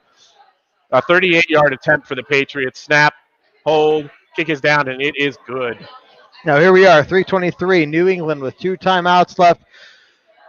There's no reason the Broncos can't find a way to move the ball down the field. They have got to be smart. They made 2 critical errors back-to-back on that last drive, David, and I don't expect that to affect Drew Lock's confidence at all. No. Certainly not. I think he's going to go out there, and if they ask him to sling it, he's going to sling it. Just a miscommunication, like we were saying. The receiver continued his route down the field and was open, and Lock threw it to the outside where he thought the receiver was going to be breaking. Just did not work out and ended up in the interception there. The Broncos defense able to hold them to 3 points on a short field. But like you said, Kev, 3 minutes and 23 seconds left. This is where you make your money on Broncos offense. You haven't scored any touchdowns this game. You've been able to move the ball, though. And if you can continue to move the ball and make New England use up their 2 timeouts, you have a great chance to ice this game away, even if you don't score. But you have to be aggressive. Yeah. Again, we were talking about being aggressive but smart early on. I worry. It looks like we've kind of become more playing it safe. And you can't do that against a Bill Belichick team. And so, we're looking at the clock, 3:23 left. But if you go out there deciding you're going to run it up the middle 2 or 3 times in a row. And I think the hands team out here for the Broncos expecting onside kick. We'll see if they kick it deep or not. It is a deep kick. and it does bounce into the end zone for the Broncos, thankfully. So it will be a touchback for the Broncos.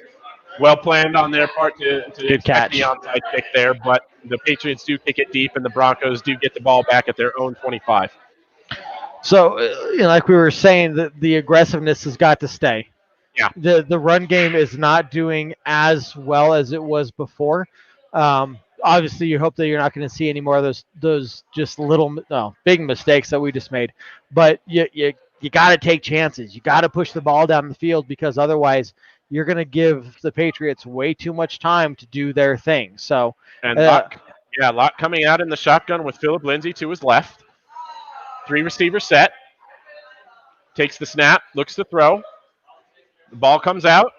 Deep pass, looking for Patrick, and it looks like it's intercepted again. It is intercepted again. Oh, man. Patrick not able to make the catch. Locke throws it just a little bit long into double coverage. And not what you want to see. Not Right. killer as far as the field position goes. Looks like the Patriots set up at their own 29-yard line. But another interception, another turnover for the Broncos offense.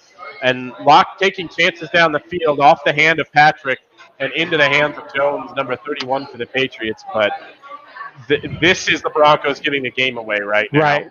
Right. And look, I don't know how else to say it. Be aggressive, but be smart. There was double coverage back there. It was right on him. Yeah. Look, if the play's not there, the play's not there. Try again, right? Or maybe scramble up the middle. 2 consecutive interceptions. This is where we're getting to. Now we're afraid. We're in panic mode. Holy crap, they're in striking range. It's Bill Belichick and Cam Newton. Cam Newton is in the backfield looking to throw, does throw, and almost picked up off by number 29, Callahan. He is playing incredibly well today, and there was pressure on Newton there, but that was a well-delivered ball. Callahan makes the play, breaks up that pass intended for Edelman. So the defense, if it weren't for the defense today, obviously this game would be out of hand by now. Completely out of hand. The offense has been doing okay, like we talked about. There's a fine line between being aggressive and being aggressively smart. And with a young team like this, you're still looking there that fine line. And as we see 2nd down and 10, Newton in the shotgun, running back to his right, but it looks like a pass. He will pass behind the line of scrimmage. It looks like trickeration, and it's a big gain for the New England Patriots, up to the 50-yard line or so. They initially had it well covered. They threw it to Edelman behind the line of scrimmage, who was looking to pass again. Got it out to James White, who was able to run about 20 yards, 30 yards, maybe up to about the 48, 49-yard line of Denver. And that's not what absolutely. New England sets up at the 50-yard line now. Newton in the shotgun takes a deep shot. Ojemudia breaks that ball up. Well done. No flag. No flag. No flag. Originally in a bad position and not in a position to make that play, but good recovery speed. Probably is not going to be called for anything. Excellent play by Ojemudia there. Number 23 with the recovery speed. Not in a great position to make that play initially, but comes back and does a really good job to break that up. So here we go. We got 2nd and 10 here, and you can expect him to keep throwing the ball, right? So you got to respect. Absolutely. 2 minutes, 30 seconds left. Newton back to throw, dumps it down to the running back, out of bounds for a gain of 6 or 7 to James White, and 2 minutes, 25 seconds left to go. And boy, this may come down to, can Drew Lock, coming off 2 interceptions in a row, engineer a scoring drive that helps the Broncos get back to a position where they can win this game. I think he can. The problem that we faced in the last couple drives especially is, we want to be aggressive, but we're taking stupid chances. Yeah, There's absolutely. no need to throw the ball 40 yards down the field. Let's throw it. There's the difference there. There's a line, and we're going way far beyond it. Yeah, absolutely. And now it's 3rd down and 4. Broncos have been able to hold the New England to 4 of 11. Shotgun snap, handoff to White. He's got room, but that looks like they make the tackle before the line of scrimmage. It looks like they get it before the line to gain, and it looks like it will be 4th and inches for 4th New and England coming up here. Clock is rolling though, so probably taking down the 2-minute warning since the Patriots only have 2 timeouts left now. It will be about 4th and inches, and they do quarterback sneak and gain the first down. 2-minute warning right now, 18-12. You know, you Yeah. can't give them the touchdown. Period. That's Dot it.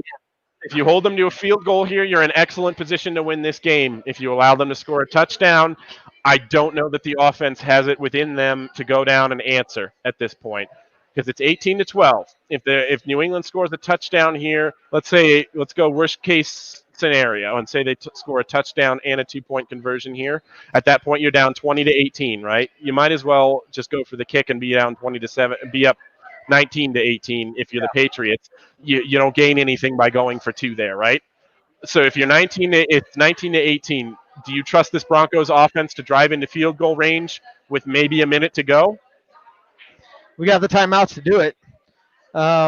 Rick doesn't think so. And understandably, Rick, because to be honest with you, Locke played very well until these last couple of series when he showed his youth, I think.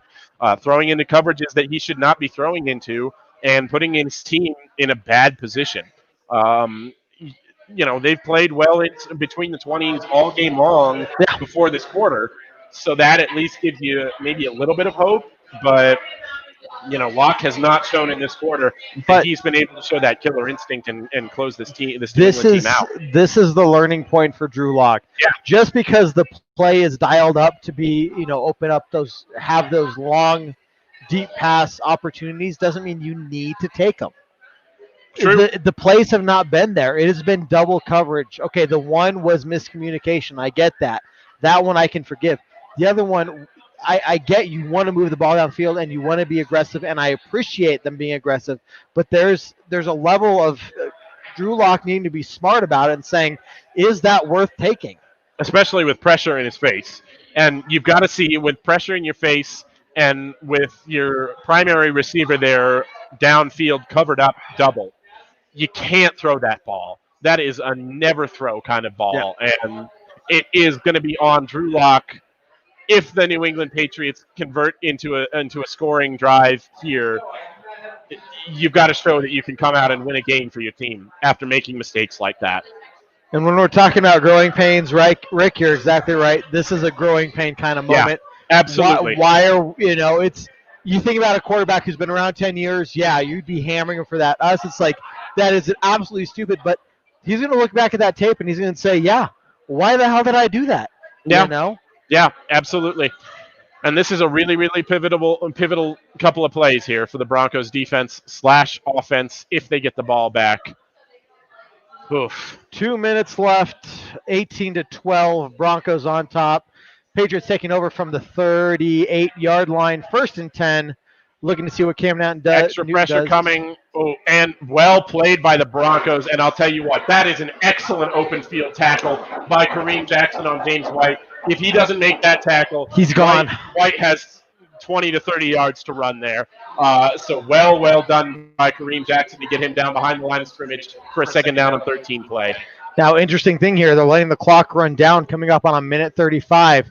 Obviously, they are within striking distance. They might go the field goal, but why would you do that? Because now you have to look at the touchdown with a minute 27 left, and they do a reverse to Edelman. Edelman's looking to throw again, throws it to Newton. Oh, no. That's not a good How did play you by not Ojemudia. tackle him there? Ojemudia has a chance to get him down before the 1st down marker and cannot complete the tackle. Newton able to get out of bounds with a minute and 17 seconds left to go after the pass from Edelman. And this is where, we were being tricky early on. Now they're saving their tricky moves for now. You've got to wrap him up. If you're Michael Ojemudia there, you've got to wrap him up, not just go for the hit tackle. You've got to grab his ankle or his leg and bring him to the turf. In bounds instead, so the clock is running. Now you've got 1st down from the 24-yard line. New England shotgun snaps to Newton. Newton looking to pass and skips it into the turf in front of, incomplete. It looks like Julian Edelman was the target there, but incomplete. And looking at 2nd and 10 with a minute and 14 seconds left to go. That's one of those things. Yeah, go ahead. If the play's not there, play's not there, I don't know. It didn't look like it was tipped. One of those things, just, hey, it's not. I don't have time to run around with the ball. If I need to stop the clock, I need to stop the clock, kind of a situation. So, minute 14 left. New England has 2 timeouts left, 2nd and 10 from about the 25-yard line, 24-yard line. And you're expecting them to definitely pass the ball because you have to at this point, especially when you're 2nd and 10 trying to get to that touchdown range. And here he goes. Sacks, And though. there goes Malik Reed again. Sacks Cam Newton about the 29-yard line. Again, not a big loss, but you force New England to take a timeout here with 1:09 remaining on 3rd down. Long 3rd down, though, and that timeout is huge right now. One, it kind of helps us out if we need, but now you're looking at 2 big plays needed to get to that 1st down marker, and now you're going to be faced with the option of how do you call this next 3rd down play? What do you dial up? And what is that going to do for you? Left tackle Isaiah Wynn for the Patriots blocked that really, really well, and another coverage sack for the Broncos defense. Really well covered up on the back end, and that allowed Malik Reed to get in there after maybe that you would think that the quarterback would have gotten rid of the football. Malik Reed able to get that sack and drive the Patriots back to a 3rd and 16 at their own 30-yard line. I'm sorry, at the Broncos' 30-yard line. Newton in the shotgun, takes the snap, looking to throw, checks it down to White.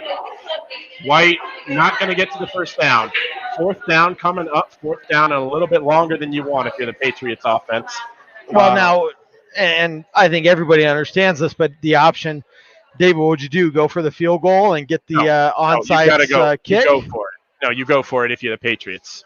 If you at this point, if you're the Patriots, you have to go for it. You had 1 minute and 3 seconds left on the clock. It's 4th down and 10. Not ideal, but now that the game's on the line, can I hang out with you? Because I don't have friends that actually want to hang out with me. Oh yeah, you can. We're friends of everyone, man. Yeah. So here we go. We got a Patriots friend we've made here. 4th and 10. So you're a Patriots fan. What would you expect the Patriots to do here, man? Honestly, I would expect a screen rollout to Edelman. Okay, try and get that 1st down or go for the end zone. No, 1st down right now. Just get those yards. With Belichick, I expect the screen rollout to Edelman and then play the long route game of just wind the clock down. So there was go for, take your win on a 7-point win. Sure. So, yeah. Cam has proven that his running game is not there today, so I'd like to see them do something smart. And to that point, I would expect the Broncos to kind of play it underneath. 100%. Wait for those passes to come out quick and see if they can. Right now, the Broncos deserve this game unless they pull something off. So. Well, there we see here 4th and 10, big play for the Broncos, bringing all the heat down to Cam Newton. Gets the ball off, incomplete. And he was open. You know what? That receiver was open, but the Broncos. No flag. He had a 3-yard gap. That was open. Absolutely. It was open, but that pressure forced the ball to come out too quickly. Cam Newton could not make that connection, and it looks like the Broncos are on their way to their 2nd win of the season. I did not expect that, but everybody bring the heat so fast. A double safety blitz. Justin Simmons and Kareem Jackson both come on the inside gaps as the ball is being snapped, and that extra pressure causes Cam to get rid of the ball quick. Wow, he was open. He was open. You're talking about the offense being aggressive all game today, right? But this is the first time we've seen the defense go completely really sell out. Really sell out. And field goals, your defense won that game. Absolutely. Yeah. Give props to the Broncos. Completely agree. Hard played game. The Patriots, you expect them to come out and play professionally, and they always do. Always do. Absolutely. Appreciate the fans around here willing to talk to us and share their thoughts. Some great, I hate to say it, great Patriots fans here that are willing to chat with us and hang out. So that's the beautiful thing about coming out in public and calling a game like this. Come out to Colorado Cork and Keg, guys. You're going to get passionate fans like this from both fan bases. You're going to get drink specials when you mention that Orange Week was sent to. There's literally no reason to not come down. So, David, I honestly did not expect that. I 100%, if you had asked me what were they going to do, I would say, no, they're going to make sure that they don't give up the big yards. Yeah, absolutely. And in a game where you thought the Broncos offense maybe was being a little too aggressive for its own good, you see that aggression come out from the Broncos defense, and it pays off in the absolute biggest spot. in the absolute last place, last ditch, 100% do or die effort, they come through.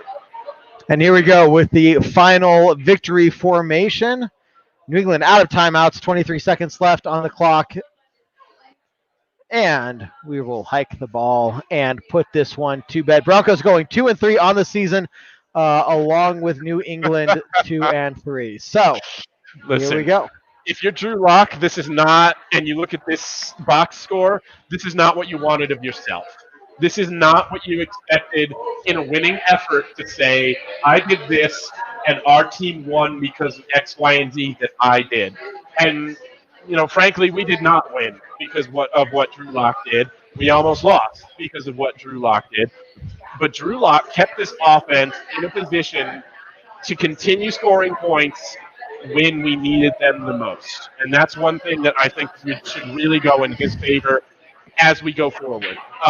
Drew Lock, again, didn't quite break through in the red zone when we wanted him to, didn't connect on as many of those deep shots as we wanted him to, but when the defense needed to stay off the field, when the defense needed the offense to continue a drive, when the defense needed the Broncos to convert 3rd and 21, they did it.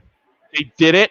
The Broncos offense stayed on the field enough to win against a very difficult defensive matchup against the New England Patriots on the road in such extraordinary circumstances. Maybe not extraordinary for 2020 and the season that we've seen so far. Right. But extraordinary for the Broncos and what they've had to face as a team so far. Yeah, you look at this and, I didn't hear what Ray had to say about the game beforehand and what he expected. I know there are a lot of people saying that the Patriots would win there. Me. That was me. You know what, guys? Oh, sorry, that was you. I forgot. No. I forgot. You know You're what? right. I'm going to own this one, guys. I predicted a Patriots win here, and I was wrong. And Team Puffball has to own that loss right now. But you know what? I'm always happy to accept that when the Broncos go out, outperform expectation, and take a game ball home with a win. How about that? I still stick by Team Puffball. I will be here. I have an allegiance now. Damn right. I got you. So half of Team Puffball was wrong, and that's good. Half of Team Puffball was right on. The New England Patriots did not score 24 points. Both of us were wrong on that. But half of Team Puffball predicted a win for the Broncos. And, I'm going to – yeah, absolutely. Yeah, okay. What's the minimum number of people you need to have a team? I would think at least 2, wouldn't you think, Kev? Because, a team of 1, like – No, that's not a teamwork. That's just person. Let's call it person, visor, and team Puffball. So we got Mike. How you doing? So we were able to move like you were talking about. There were a lot of good moments, especially in that first half. What I was worried about, and I mentioned in the first half, is when the Patriots make their halftime adjustments, how are we going to react? And I was not impressed by that. No. Once they stopped our run game, all our defense needed to do was give up one big play, and that would have been it for us. Right. Now, and it's tougher when your offense can't score touchdowns in the first half like we saw today. If the offense had converted 2 of those field goals into touchdowns, we're not talking about at the end of the game the Patriots only being within a score. You know what I'm talking about? We're talking about them still being 10 points down with 3 minutes to go. And that's going to come. I really do believe that's going to come as this offense has more time to play together, as they're able to build more continuity together, and as they're able to get skill position guys like Noah Fant back. That's going to be a big help to this offense. Noah, like we said, Drew Lock, this is not going to be the stat line that he wants coming out of this game. It's not the kind of stat line as a quarterback that you want to say, I won a game, this is what I put forward to the team effort. But at the same time, a road win in that East Coast time zone that has been very difficult for this Broncos offense to win, this Broncos team to win in that early game East Coast time slot in a game that had been delayed against a really good defense. Yeah. You take the wins where you can get them, and this is a big win for this Broncos team. Even if you say it's mostly a win for the Broncos defense, that's a big win. Apparently there is a second person on Team Visor. My only comment here is unless you have your own visor, it doesn't really count. Yeah, I And could say I'm Team Puffball, but if I never wore a puffball, listen, what kind of allegiance is that? listen. Maricela has obviously been swayed by the team visor propaganda that she lives with because it's in her house, and I understand that. But until she understands the full benefits that Team Puffball has to offer, I don't think that there's necessarily. No, Mila doesn't count. No, Mila doesn't understand what She football doesn't is. know what she's doing. And You're Mila, forcing that upon her. no, it's a beautiful baby. Milena, you're a beautiful, wonderful child, but you don't know what football is yet. You can't possibly be expected to choose between Team Puffball and Team Visor yet. We're not going to count you on either faction. You're a neutral player right now. But I think obviously the good luck that this puffball, this is 2 weeks, not 2 weeks, 2 games in a row that the puffball has brought home victory for this Denver Broncos team. Especially that one. At this one in particular. So I don't really want to get caught up in this team puffball versus team visor debate. I don't think there is a debate right now. I think team puffball is 2-0. Team visor, question mark. At best, if we're being quote unquote politically correct, question mark. If we're not, it's Team Visor 0. So, yeah, we're not going to get too far deep into this because this is really for the hardcore fans, the Team Puffball versus Team Visor debate. Doesn't matter. No, it doesn't matter at all. What I think matters the most is Broncos win. Broncos win. Let's give a couple just a quick recap. I know we've been doing a post game for a bit though, but what are some things that you liked and loved about it? Some quick takeaways that you want to, your quick reaction, if you will. Philip Lindsay comes back and doesn't miss a beat.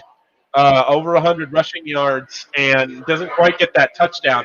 But just like our commentator before the game, and we said this, if Philip Lindsay gets over 100 yards and a touchdown, didn't get the touchdown, but he got over 100 yards, it's going to be a pretty good game for the Broncos offense. That means good things for Denver if he's able to hit that 100-yard rushing yard.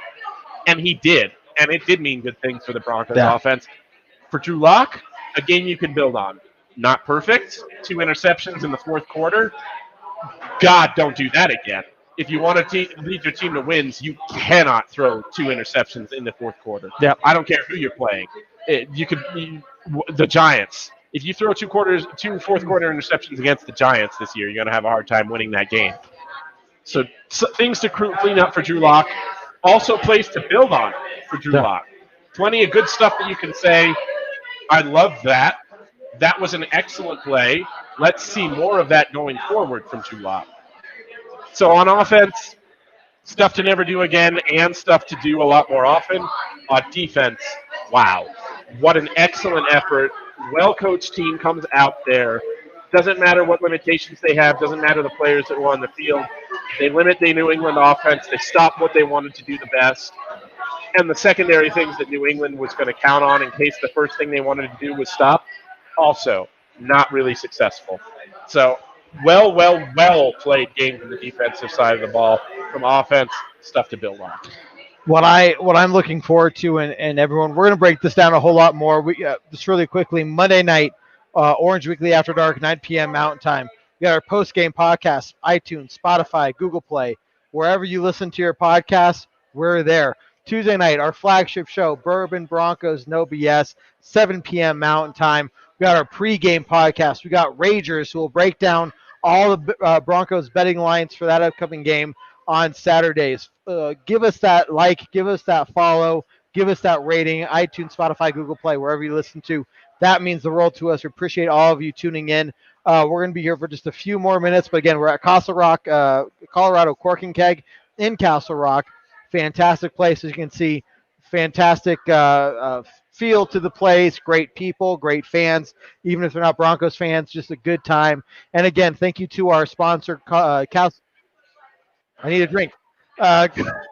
Centennial State Insurance Agency, as it is down there on the bottom. This is a great company that'll just give it to you how it is. They're not going to lie to you. They're not going to pressure you in any sales. If they're not the best fit for you, they will tell you. I can attest to that. I was just shopping around a little bit ago. So check those guys out. They'll give you the one-on-one personal that family feel that you've been family looking. feeling is the perfect way to do it. They know you, they know your family, they know your situation. If anything comes up, they will be the ones to talk to you, not somebody in India who may or may not care, probably doesn't care about who you are. So great stuff there. Team Puffball does come away with a win, as do the Broncos. Look, we got the Chiefs next week. We're going to have to be just as aggressive. Absolutely. That's my This Absolutely. is a good warm-up game, and I'm glad we came away with the win for some confidence. Have some time to look at the game film, figure out what the offense could do better, finally find a way to get in that end zone. And I can't say that we're completely counted out against the Chiefs, especially after they lost to the Raiders last week. So some things to look out for there. We're going to be breaking it down on this next week's shows and podcasts. Glad you're here. David, any closing words as we move on out? Just like you said, Kev, really good warm-up for the Chiefs game coming up next week. An offensive juggernaut who's going to score points a ton. Good to see the offense come out and try to be aggressive, even if they couldn't quite convert on all of the things they wanted to do this week. A good dress rehearsal against the Kansas City offense that's going to put up points. And you saw the defense come out and play really well against New England, but you can't expect them to hold Kansas City to less than 10 or 20 points on offense. It's not going to happen. So you're going to have to see these aggressive type of plays out of the offense again coming up this week. We just have to hope they practice them up, they team them up to the point where they can convert a few more of them. No turnovers is going to be the goal, obviously, but just connect a few more of these deep passes and see where you go from there to the Broncos offense. Punch it in, get a couple touchdowns versus field goals, and you're in a position where you can put up enough points to give yourself a chance to beat the Chiefs. I'll tell you what, Kevin, if the Broncos offense can score touchdowns on all of the drives that they scored field goals on this week, they can compete with anybody in the league at any time. If you score 6 or 7 touchdowns on offense, you're going to be leading or in at the very least. You're going to be in a game at the end of it. You know what so even against the Chiefs, if you convert these touchdowns from field goals into touchdowns, you're in a really good position going forward. You just got to make that happen. And we'll see, I expect Noah Fant to come back, Melvin Gordon. We'll see. Probably won't see discipline from the league until a little bit later on this year. I would not be shocked if Melvin Gordon comes back for the Kansas City game. No. The offense is going to have more opportunities. They've just got to make it happen for themselves going forward if they want to win games against teams they shouldn't, quote-unquote, beat. Yep. Okay, guys, we got a whole lineup of stuff for you coming up this next week. Again, check us out. Follow us on Facebook. Follow us on Twitter at Orange Weekly. Follow us on Instagram at Orange Weekly. iTunes, Spotify, Google Play, wherever you listen to your podcast. Centennial State Insurance Agency is fantastic. Colorado Cork and Keg is fantastic. We appreciate them hosting us today. And David, I think, Broncos win, and all we can end with is a solid Go Broncos. And go Team Puffball. Go Team Puffball. Y'all take care. We'll see you later.